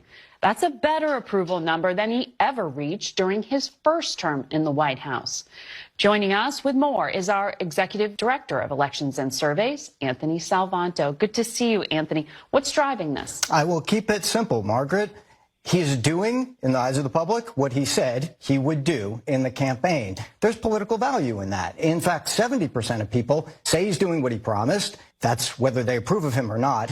Now, there's another part of this that continues over from the campaign. There were words that he was described as being tough, being energetic, and he still is today in big majority numbers. So as people take a look in these first few weeks, there's been a lot of activity. They're getting that general sense of governance, and that's being reflected in these early numbers. I was just looking at some of the, let me just get it here. Describe Donald Trump. 69% tough, 63% energetic, 60% focused, 58% effective. Did they ever ask that of Biden? No. Did they ever ask that of Biden? No. No. No. You know, I had it's to bring that up. It's but again, it's as if they forget he won. They really want, it's, you know how they did at the DNC? They wanted people to forget that Kamala Harris was the sitting vice president, that she was actually already part of that administration at that time. Well, now they want you to forget that there was an election that Donald Trump just walked in, that he just waltzed in and he's just taken over, that he wasn't given a mandate. Well, he is. And the leftist media is losing their ever-loving mind. And they don't know how to respond. They don't know how to respond to somebody who's coming in working so quickly. Remember when Biden came in January of 2021 and then boom, boom, boom, boom, boom, all these executive orders. And then he started taking a bunch of 4-day weekends. I don't think Trump has slept but maybe 2 hours total since he was sworn in again. He did go golfing. You know? Remember, he went down exactly. to Mar-a-Lago for a day and a half, I think right. it was, and went golfing. Yeah. And remember all the meetings that were going on down at Mar-a-Lago at that time. They're really lost with somebody who's actually in charge after 4 years of having nobody in charge. You know, Biden was the COVID president. Work from home and stay indoors. Stay isolated. I have a feeling by the end of the week, nobody's going to be using this is if they keep doing it. That's why I'm encouraging the president, every time they bring up Elon Musk, say, Elon Musk is acting on my authority.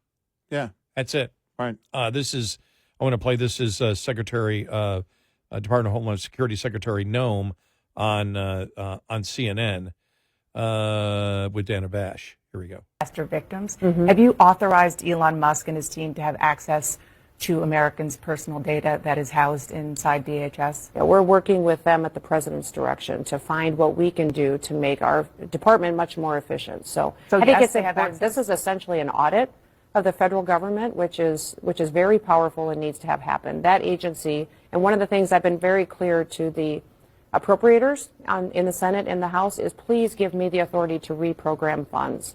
There's funds but that's that are different from him having access to personal data that is housed the president has authorized him to have access. And you feel to that, comfortable? So absolutely. I remember a time when Republicans were very careful about and worried about the government particularly unelected people, Well, we can't trust having, our government anymore. having access to personal data. Yeah.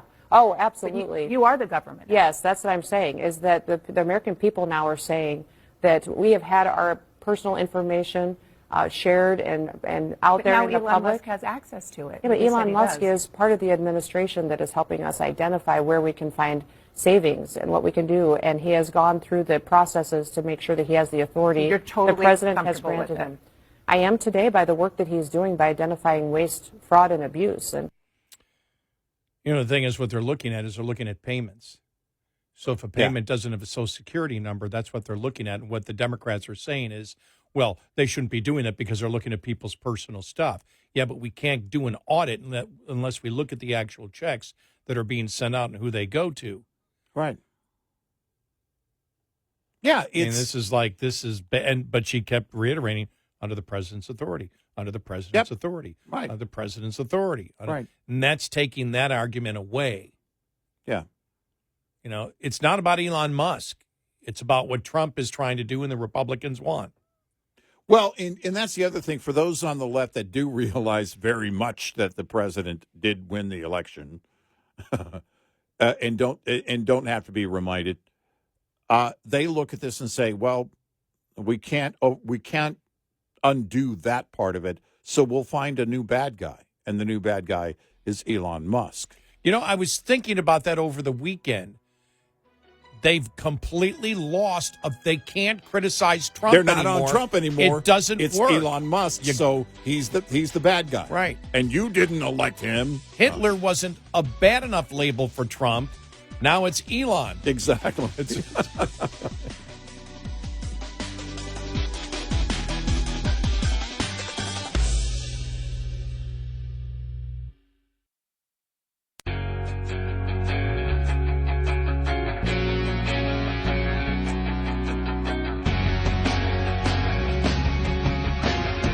Catch all 5 hours of the show live every night on the Red Eye Radio app. Available in the App Store. Red Eye Radio. And he is Eric Harley, and I'm Gary McNamara. Welcome and good morning.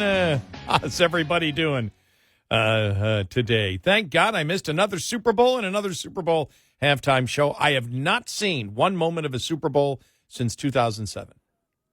Yeah, I don't remember the last. It was the last Super Bowl that I watched on purpose. Well,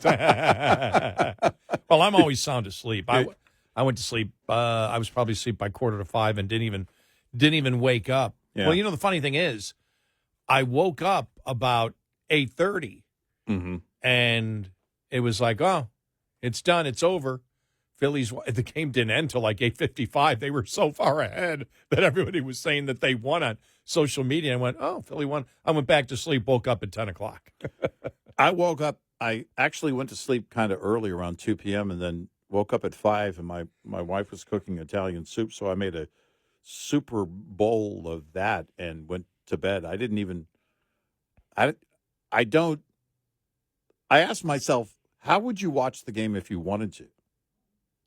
I mean, all of the broadcast stations now have their own apps, so you can, I have the ability, but I don't have it set up on my TVs to watch it, to actually watch any of the network TVs.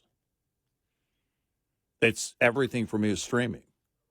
And then I wondered, how long before the Super Bowl goes exclusively streaming? It probably won't in our lifetime because they're making massive TV money off it. But I didn't follow that curiosity to find out. I had no interest in it whatsoever. None. I just, I have come to the conclusion that the meme is right. Mm-hmm. That young people are so miserable today because, and really over the last 20 years or so, they're just miserable because their music really does suck. Yeah. I guess, I'm one that doesn't like to get involved in that. I've always told people, look, people listen to what they like, whatever hits their brain. But really, the consensus, when you look at it, I mean, the music that we grew up, and I'll go 60s, 70s, 80s, even into part of the 90s. Mm-hmm.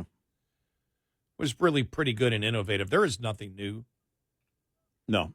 And if No. it is, it's not. There are things that are new, but they're pretty obscure. Someone on a podcast once said, it was recent, yeah, you can play Eruption by Van Halen. Can you write Eruption? Which is a great point. But, with the Taylor Swifts and everything out there, I mean, when I see Taylor Swift, I'm like, my God. And this is my honest opinion. I'm not just, throwing gasoline on the Taylor Swift fire from last night. But she's really not that talented at all. I don't get it. I don't get I it. really don't get it. I've never seen a worse dancer trying to sing. Yeah. Right. I mean, what do they do? Yeah. Pick Elaine from Seinfeld and say, look, you're going to need, Taylor, you need lessons. See what Elaine's here doing, the kick and everything else, the dance. Try to do that. She seems so uncomfortable when she, moves when she's. You know what it reminds me of? Singing. The old Carol Burnett show. When they would do kind of they would do a skit about, an awkward entertainer or something. It looks like something off of to me, a comedy stage. That's what it looks like. And I think we've been pretty clear over the years. There are artists that aren't on my playlist that I know are talented. I mentioned years ago taking my daughter, she was a teenager then, she's now in her late 30s, to see the band NSYNC, and Pink opened, and Pink was unbelievable. She's talented. Don't agree with her politics. I don't listen to her music, but I can watch her on stage and go, whoa, that took work. Was her guitarist at that time the guy from, what is it, Five Finger Death Punch or whatever? I don't know if he was with her then. I think that was before he was with her. But, Lady Gaga, I can see that she's talented. It may not be my thing. But I don't get the Taylor Swift thing at all. No, neither do I. Yeah. Normally I don't get involved in that stuff because people like what they like. And I understand now, since I'm an old man, because this just happened in the last probably 5 years, that I can listen to some music from the 60s and 70s that were like, oh, God. And it's not the music that I like. It's the nostalgia that it brings back into my head. That's the one thing that's really interesting as you get older, because you probably have it happen to you. And anybody who's older, you get into your 60s, and you hear a song, and you can identify that song goes to a particular moment in your life. And every time that song comes on, that moment of where you were, even though you might have heard it 1,000 times, there's a one moment in your life that you say to yourself, wow, that was great. Now, when I look back at it, what I realize is the music brings back the fascination of first hearing it as a kid and liking it as a kid, and then getting older going, well, okay, I'm into more complicated music. That's pretty simple, whatever. But the joy that happens, because whenever I talk about this, for example, to my nephew or my nephews or my niece or my great-nephew, they'll say to me, oh, so you wish you could go back to that time? Hell no. No. Yeah. What's the best time of my life? Right now. Mm-hmm. Even with all the aches and pains, it's not even a close contest. Right. Yeah, exactly. It's because you control so much more of what you wish to do. But like I said, you hear the music, and so music, as I get older, has this music that I love to listen to because it's just great, and it's whatever sells in my brain, whatever it does, and then the nostalgia that other music brings in. So I tend not really to judge people on their music, but you know what it is? I've been watching that, what is it, Rick Beato more? Rick Beato, yeah. And he's been I think it's because he's been on a roll the last month, or I've seen his reviews of the music shows. This song sucks! Well, come on, compare it. Where's the, where's... And it would be... where's the innovation? Where's the melody? Right. It's like... It would be easy to dismiss him as an older guy just trashing everything, but this guy knows music. Yeah, he really does. And he appreciates a lot of modern music he'll break down songs going, oh, wow, that's a great song. And then he'll point out the garbage too and why it's garbage. There's no accounting for taste, or when something like happens, the Macarena, it was a thing. Oh, God. And then all of a sudden, every wedding. Didn't it represent the Clintons? Yeah, I don't remember. I think it did. Did it? It represented Democrats in some way. I forgot. I think they ran at a convention or whatever. Yeah, like, I mean, there have been these things that have, happened, but in terms of music and how it's created, that creative experience of back in the day going in, and I think some artists still recognize this today, you've got to go in and put the work in. The work has to be done. And it's really tough to do that, I think, if you're not in that mode, if you're not in that environment. I think there's, a lot of shortcuts being taken. And it shows. Someone asked me, this goes back probably 10, 15 years, where are all the guitar gods, right? Where are these guitar gods of the next generation? Well, they don't exist. Because in order to be in that role, however you would define that role, but there have been a handful over the years, well, you're going to have to do something extremely innovative. You're going to have to stand out. There's a viral video of Billy Gibbons playing. He's just on the street. He's got an open guitar case, and there's coins in the open guitar case. I saw that, yeah. And he's just playing some blues and riffing. And this is somebody who, as a youngster, Jimi Hendrix said he's the next great guitarist. Billy Gibbons is the next great guitarist. Imagine that. And he's unbelievable. And then people are just walking by. And the thing is like, how could you miss him? The beard, if anything. Come on. I know. And it's, it's hilarious. And it's him. And I don't know if it's because people, my question would be, okay, do you recognize that it's him and you don't care? Or do you not recognize him? And I'd love to take that survey. That's a great point. And a lot of people, I think we have changed. As a society, idolatry has gone somewhat away. It's not the same as it used to be. My mom described seeing Elvis Presley in a small town. I think she said they saw him in Breckenridge, Texas. She was 17. And she said she and her two girlfriends that were with her, they put their sweaters over their eyes because they thought at some point he was going to take his clothes off because of the way he was moving on stage. And the screams, okay? And yeah. I can vouch for something in terms of the screams. Remember the Beatles and all of that, when they came into the U.S. and the screams, and you would see these, you still see these videos. You can go back and watch them on YouTube now. And the screams are ear-piercing. When I took my daughter to NSYNC, it did not stop. It was the entire show, that screaming. At some point, I actually questioned, are they piping that in? And the answer was no. Those were the girls screaming. And you don't really see that. People go to live shows. People go to, see musicians and everything else. But I think the whole idolatry of it all has changed. I think that's probably not a positive for certain musicians or certain artists.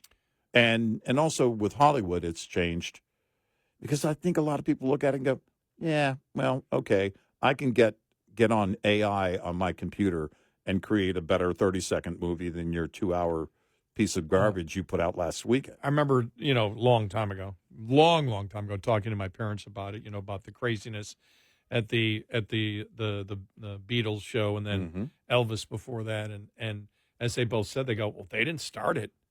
Good God, they didn't start it. It was Sinatra. Sinatra. Well, in fact, Sinatra had a crazy bit, over Sinatra had a bit of an issue with Elvis. And, you know, when Elvis was coming back to the States after serving in the Army, Sinatra kind of wanted to, you know, let's smooth things over. And his daughter went to pick Elvis up. It was this, you know, kind of, I don't know, extending the olive branch kind of thing.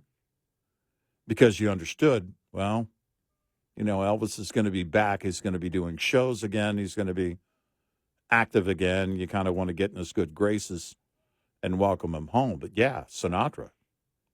Yeah, no doubt. Yeah, nobody's ever screamed at you or I like that, huh? No. Screaming, yes. Screaming, yeah, not in that fashion, yes. A much different tone. More of a frightened, oh, my gosh, what is that kind of response? Yeah. 866-90 Red Eye. Coming up, more with Gary McNamara and Eric Harley. It's Red Eye Radio.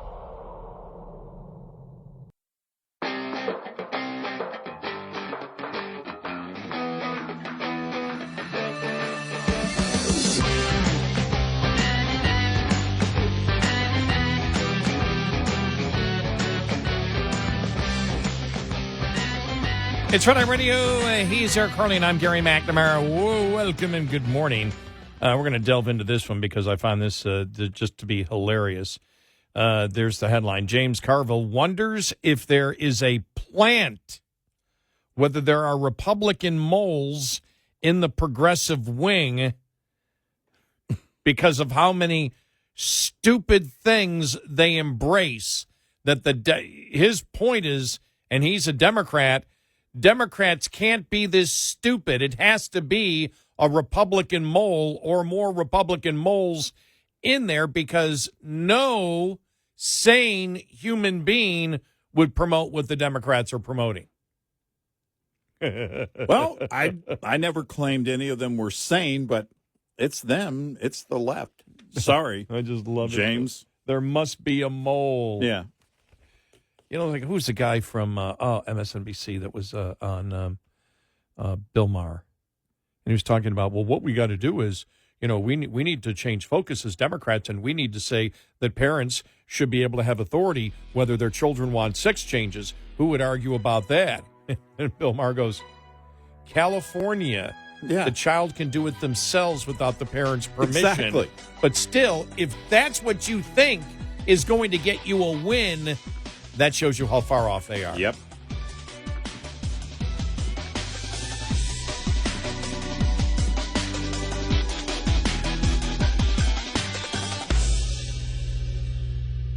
This is Red Eye Radio on Westwood One.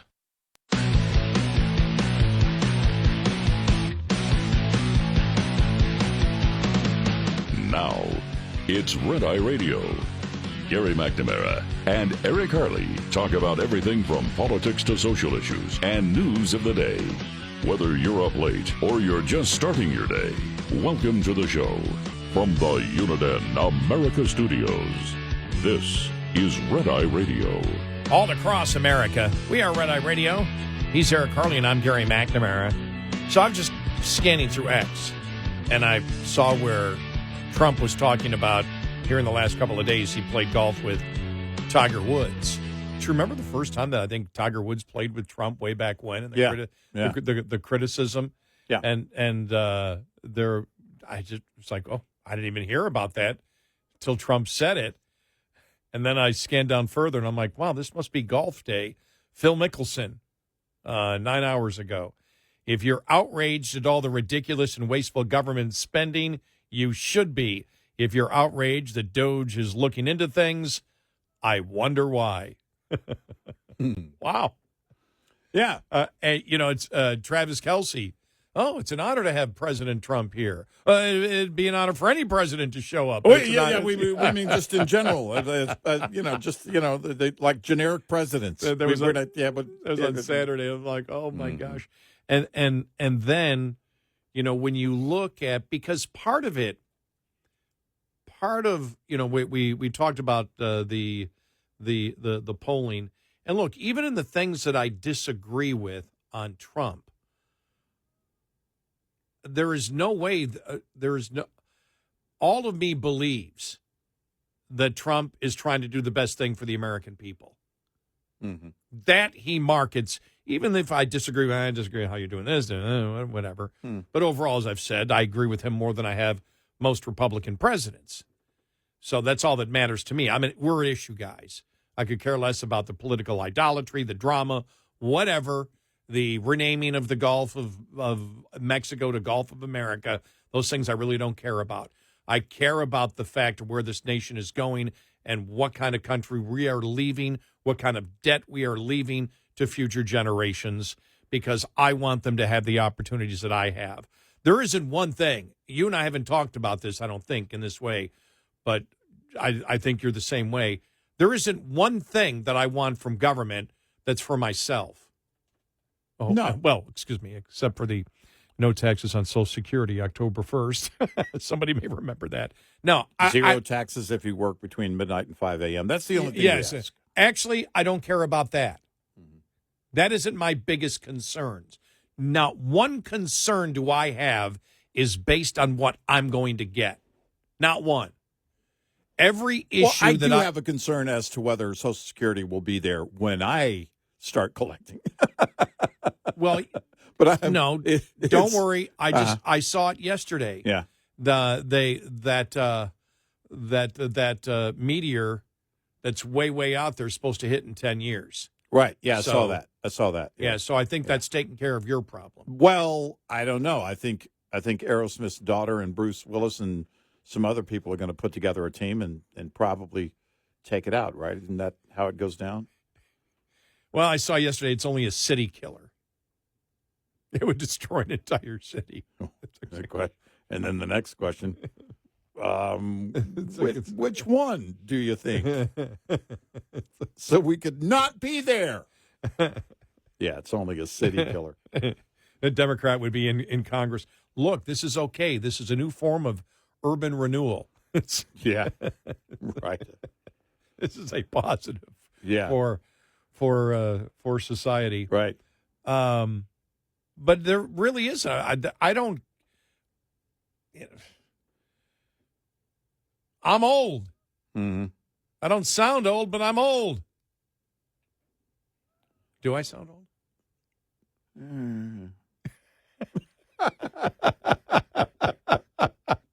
I tell you, if I could hear you.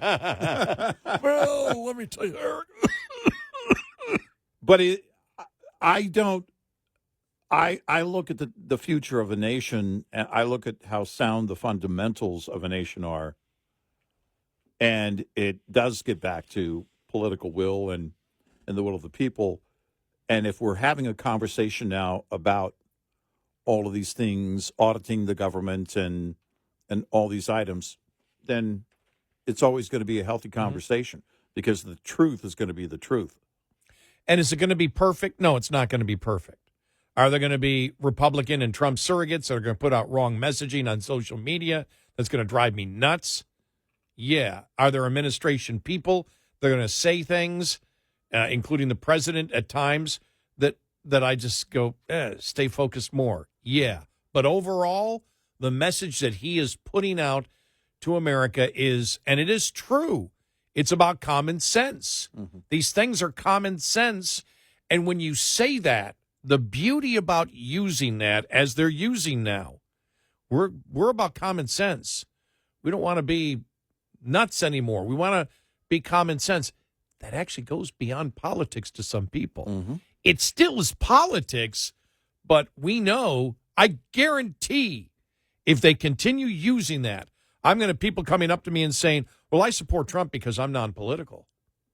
Mm-hmm. And he just wants to do the common sense stuff, which is, if you get to that point as a politician or a party, that's gold, Gary, gold, instead of Jerry. Yeah.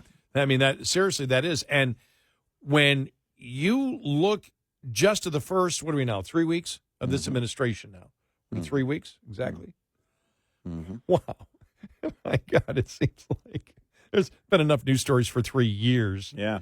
But when you look at it and you compare it to the Biden administration, where he wasn't around everywhere, he's everywhere. You see him everywhere, but not to the point where he's always just, speaking one-to-one with somebody and getting in an argument. It's him signing bills. It's the people. I don't remember a stronger political moment on a domestic issue that had such impact than Trump signing the bill to stop biological males from competing with biological females and have all of those girls and young women surrounding him. That was powerful as hell. That it became organically the women's rights issue of 2024. Abortion is no longer the women's rights issue anymore. And we had said that a while back. We said, don't expect the Dobbs decision to have that much of an effect. First off, there's so much more birth control out there, and the young people are having less sex. There's more birth control than you could possibly imagine that exists out there, and it's something that doesn't affect everybody every day. Right. It just doesn't. Right. Inflation does. These other things do. And we even talked about, when are the women going to come forward? And boy, they've come forward on the radical transgender movement in this country. And that's not dead as long as it's not dead whether there's an executive order or Congress passes a law. Right. The Democrats aren't going to drop. They just refuse to drop that. Why? It doesn't make any sense. No, it doesn't. But it's where they're at, and they don't know. They just don't know what to do. But when you compare and you see, even being at the Super Bowl, he's out there with the first responders. He's talking. He's got the interview before, and even though there were a couple of things that I nitpicked earlier and said, I should have said that. I should have said this. Stop with that thing. It was still okay. He was calm. He was, people, okay. We said this, and I believe we were the first to say this in the United States. And this goes back, I believe, to September of 15. I think it was September of 15. I don't think we got into October. And I remember saying it. And I said, people are responding to Trump because he's identified the problem and they believe he's serious about solving that problem. And because he talks about the fact that I care about American citizens, that people say he loves us. Yeah. This is a guy who truly loves us and wants the best for us and is sick and tired of government, which even in a constitutional republic like ours, hands out so many favors and is so big and has the ability to hide from the public where the money is going, that we're going to stop that. So if you think that you are going to turn the American public off and think that what's going on by auditing the federal government is somehow the loss of democracy, people are going to tell you you're nuts. You can't win that argument right now. And the left is building their case on lies, as they've often done, most often done. How do you get people to fear something? Well, you're going to have to build it up into something that it's not. And the problem with that is you can't do that here. Lie all you want to about what's going on. You are the media now. You can find the truth. People understand it.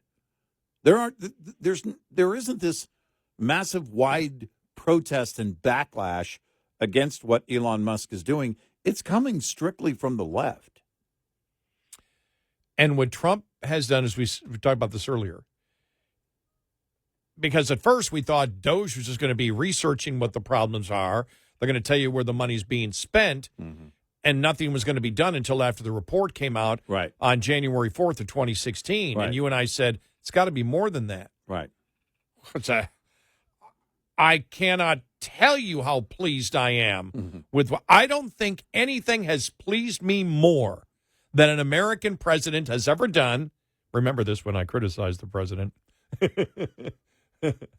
But I don't think there is anything that an American president has done concerning domestic policy that I've been more surprised that they went this far. We're not even close to how far they're going to go, that they've gone this far, and they're actually in the process of making cuts to the point where radical judges are getting involved in it. The left is going bonkers. That's natural. That's going to happen in all of this. You try to take down these entrenched institutions, and there's going to be a fight to keep it. Yeah. And I don't know anybody who is better for this fight than Trump. And I'll say this, with him giving the task to Elon Musk is basically, I'm the richest guy in the world. Right. You can't do anything to me. And the other thing that they successfully have done, which to me is still the most mind-boggling thing, because you and I go back to just 2012 when Romney couldn't win because he was a billionaire. Nobody cares that Trump's a billionaire. Nobody cares that Elon Musk. By the way, you notice how Trump doesn't seem to be fazed at all? I'm telling you, he's learned a lot.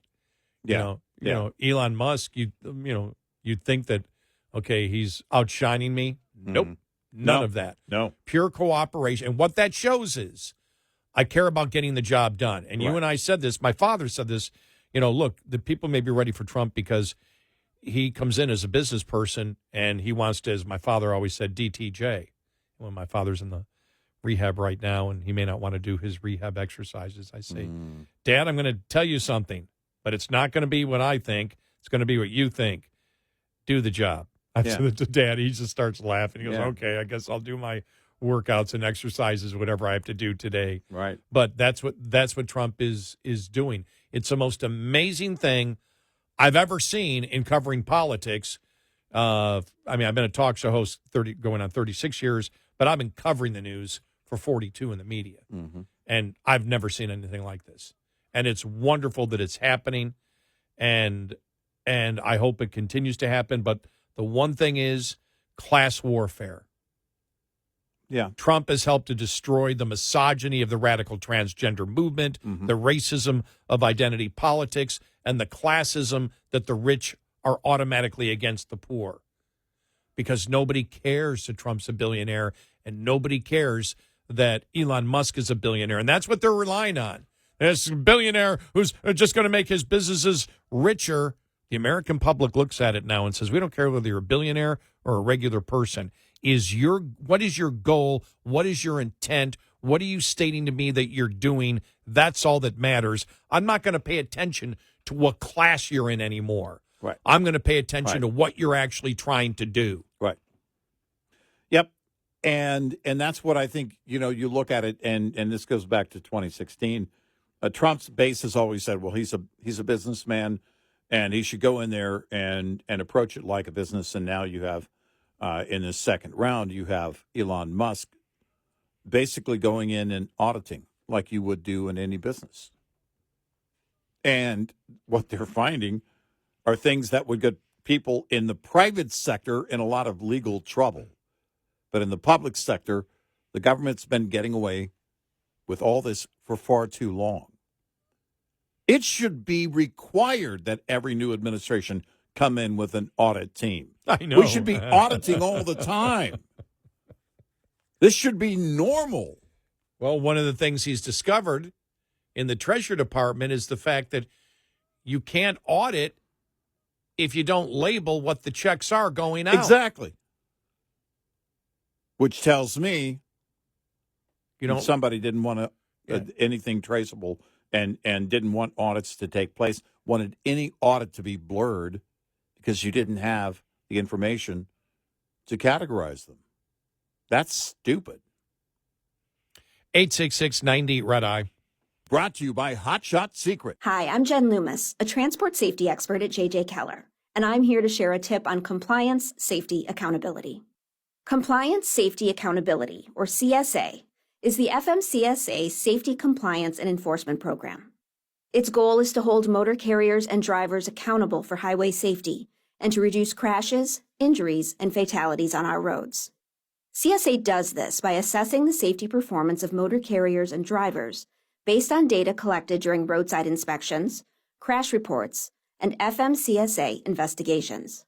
Based on the data that is compiled, motor carriers are assigned a score. The carrier is then grouped with other carriers who have had a similar number of safety events. Carrier scores within the group are then ranked to determine intervention priority.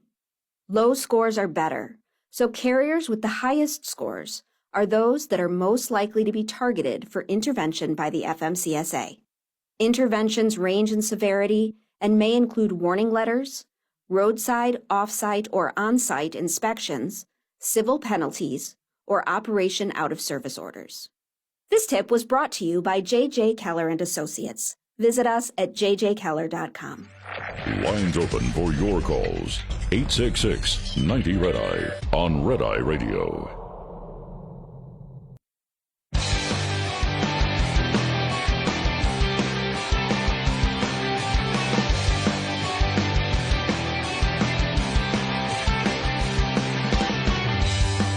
It's Red Eye Radio. He's Eric Harley, and I'm Gary McNamara. All right. It is that portion of the show. Let's start the conspiracy theory. All right. Let's do it. So, as we know, Philadelphia won. Yeah. Or did they? And, well, yeah, they did. They beat Kansas City. Mm-hmm. Kansas City did not get all the favorable calls they've been getting. Mm-hmm. From what we have found out, U.S. aid was supplying all the bribe money to the referees. Well, that was cut off this week, and therefore Philadelphia won. There you go. There you go. Run with it. So how Trump influenced the Super Bowl. How Elon Musk influenced the Super Bowl. And that's how Elon Musk made his money after he stopped the bribes. He put all his money down on Philadelphia. Yeah. So now he's worth is he $1 trillion now? $1 trillion. He's worth over $1 trillion. He's the world's first trillionaire now. We can start all the rumors. Well, thank you for taking that conspiracy theory and moving it forward. Yeah. Yeah. Everybody run with that today. Right. Everybody run with that today. Please. It's yeah. Go with it. Tell all your friends. So I'm reading here. David Axelrod calls Biden skipping final Super Bowl interview bewildering. And then James Carville wonders if there's a plant, whether there's a Republican mole inside the Democratic Party because they're so stupid. Coming up.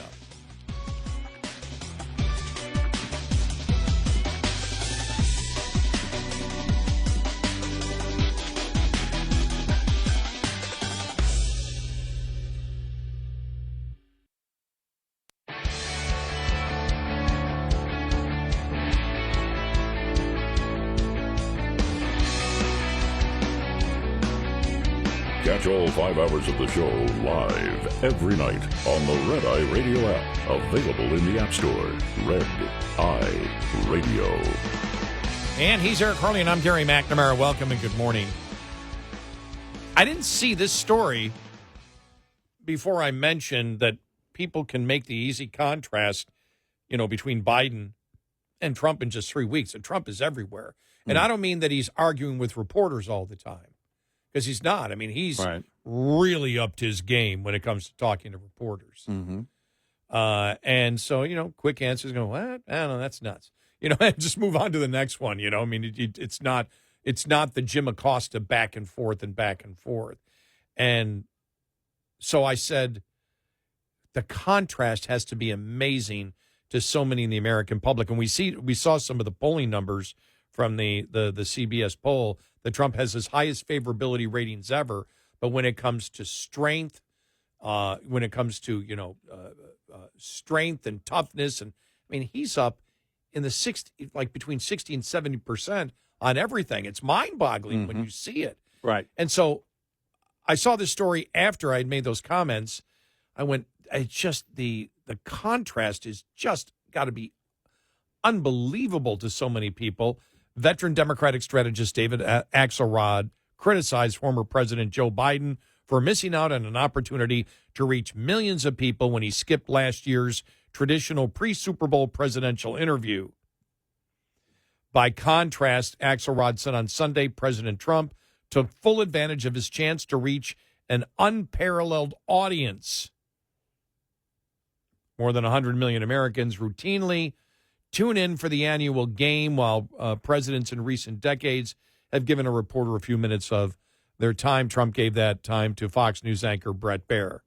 As we all knew, they talk sports, Canada, government waste. Axelrod reacted to the interview by dinging Biden for skipping out on a chance to reach potential voters. Last February, a year ago, Biden refused the traditional Super Bowl interview and the unparalleled audience it would have yielded. The CNN contributor wrote on X, that bewildering decision was a major sign of trouble. Trump is all over it today. Well, we said it back then. Mm-hmm. Yeah. You know, you don't need to be bewildered about anything. It's not bewildering that Biden skipped the Super Bowl interview. I mean, you know it. You basically said it in your post. You know, you knew trouble was there. He couldn't do it.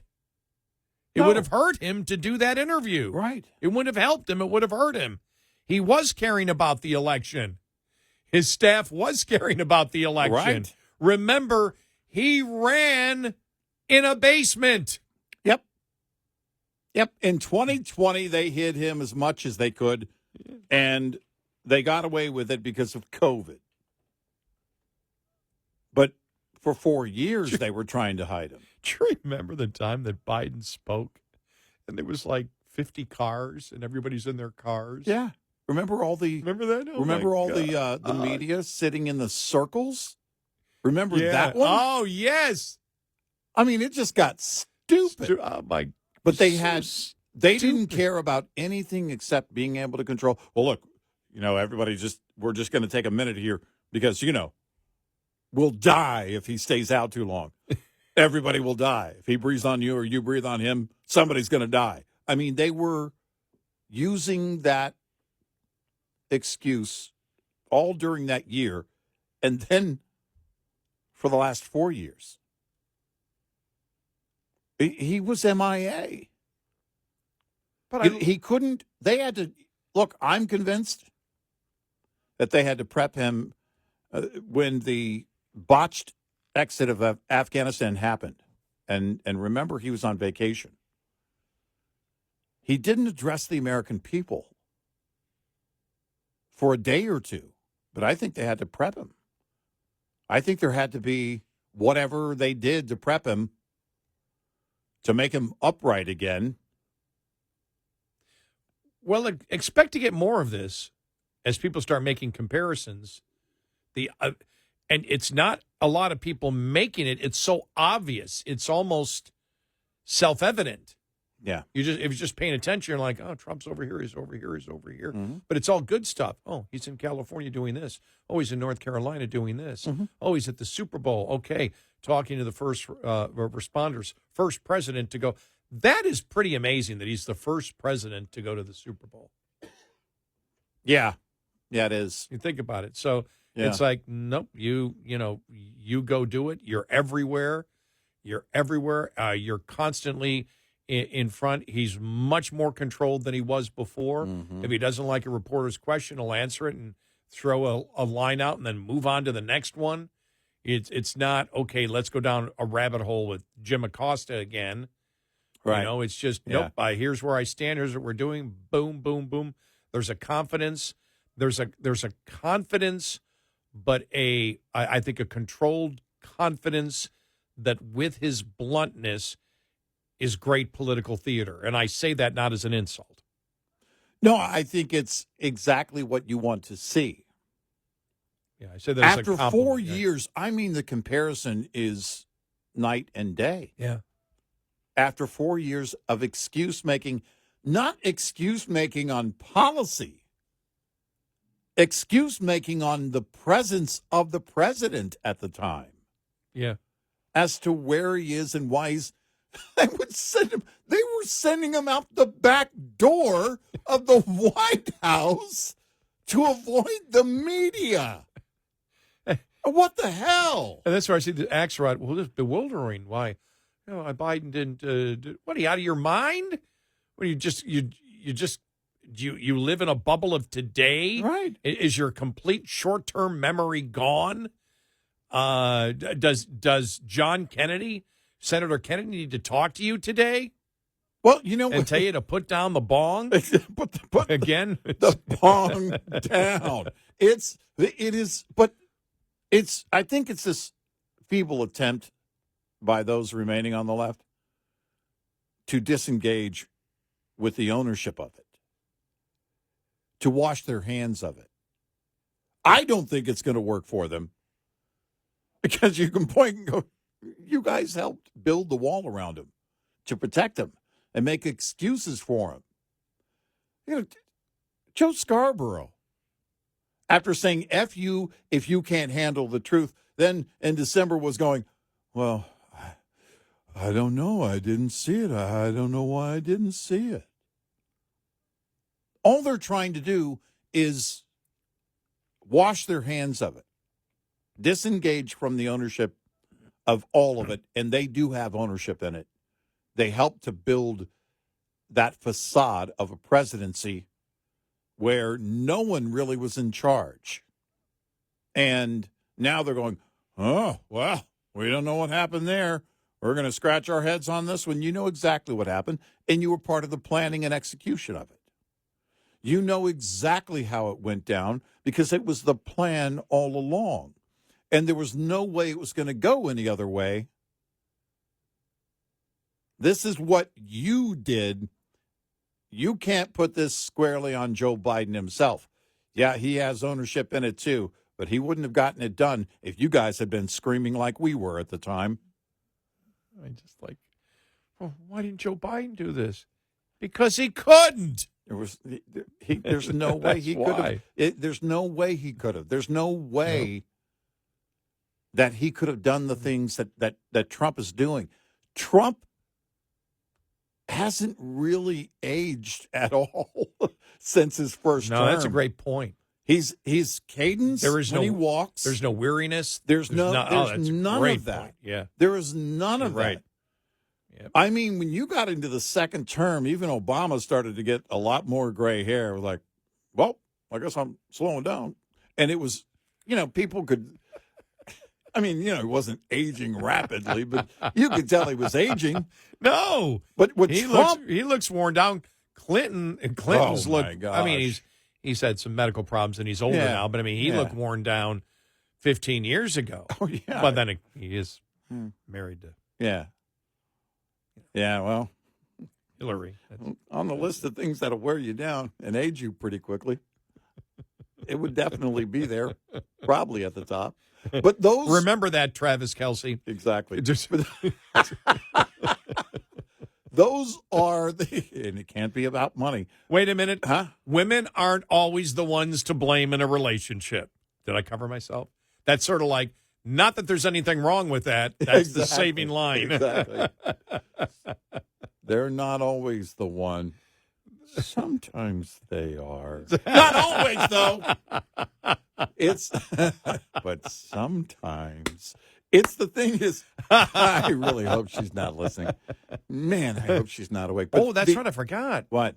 You have to be accountable. I know. For what you say on the air about women. Oh, trust me. I don't need to be. 5 o'clock is going to get here pretty quick. Yeah. But he doesn't flinch. He hasn't changed physically. Trump is, in fact, I would say more present and active than he was even in his first term. Yes, he is. Absolutely.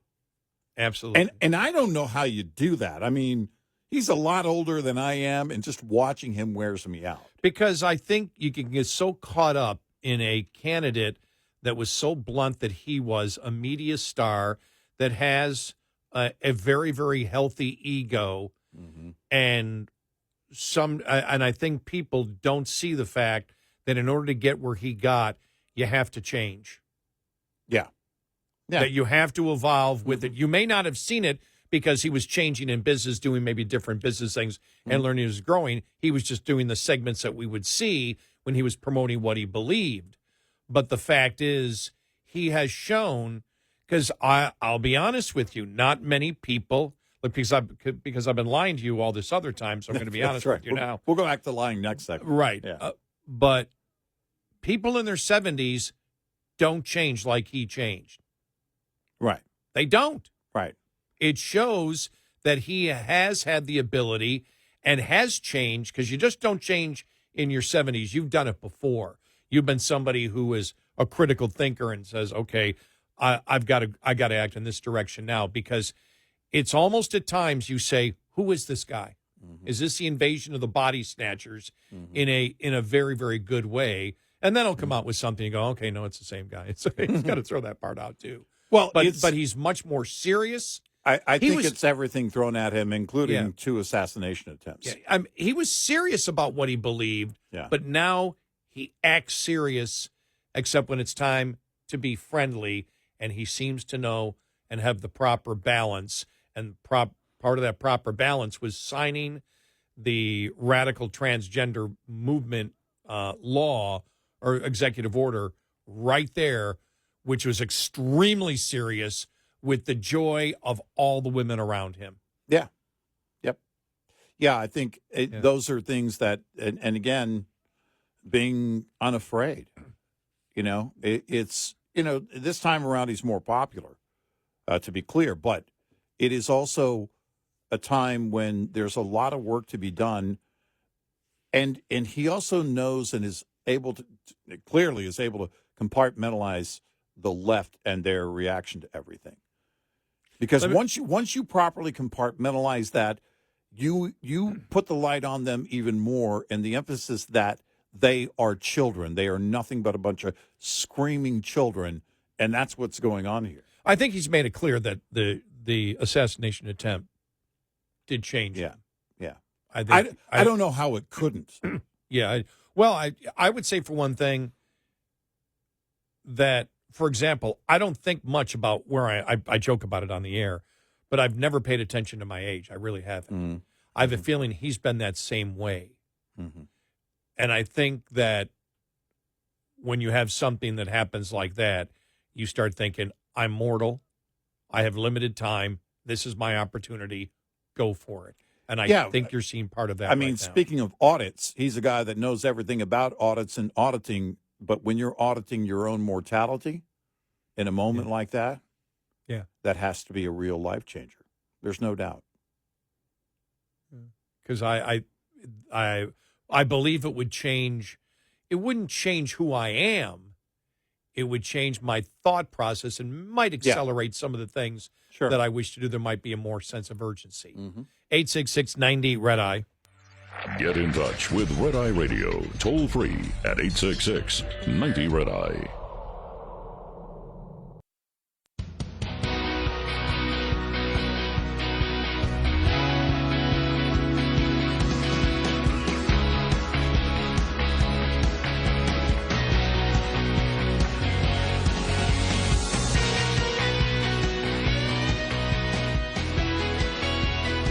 It's Red Eye Radio. He's Eric Harley, and I'm Gary McNamara. Coming up on the top of the hour, we'll tell you about a book coming out that says the threat to assassinate Donald Trump, Iran's threat, much greater than thought. We'll get to that, plus James Carville saying Democrats must have a Republican plant inside. They can't be this stupid. This has to be a plant. So that more coming up. Don't forget, download our Red Eye Radio app today. You can listen when and where you choose, and, right after the show's over, 5 o'clock Central, 6 o'clock Eastern, our podcast starts. Mm-hmm. You can listen. It's a recording of the show, and if you can't listen during the show, we also stream our show live all 5 hours.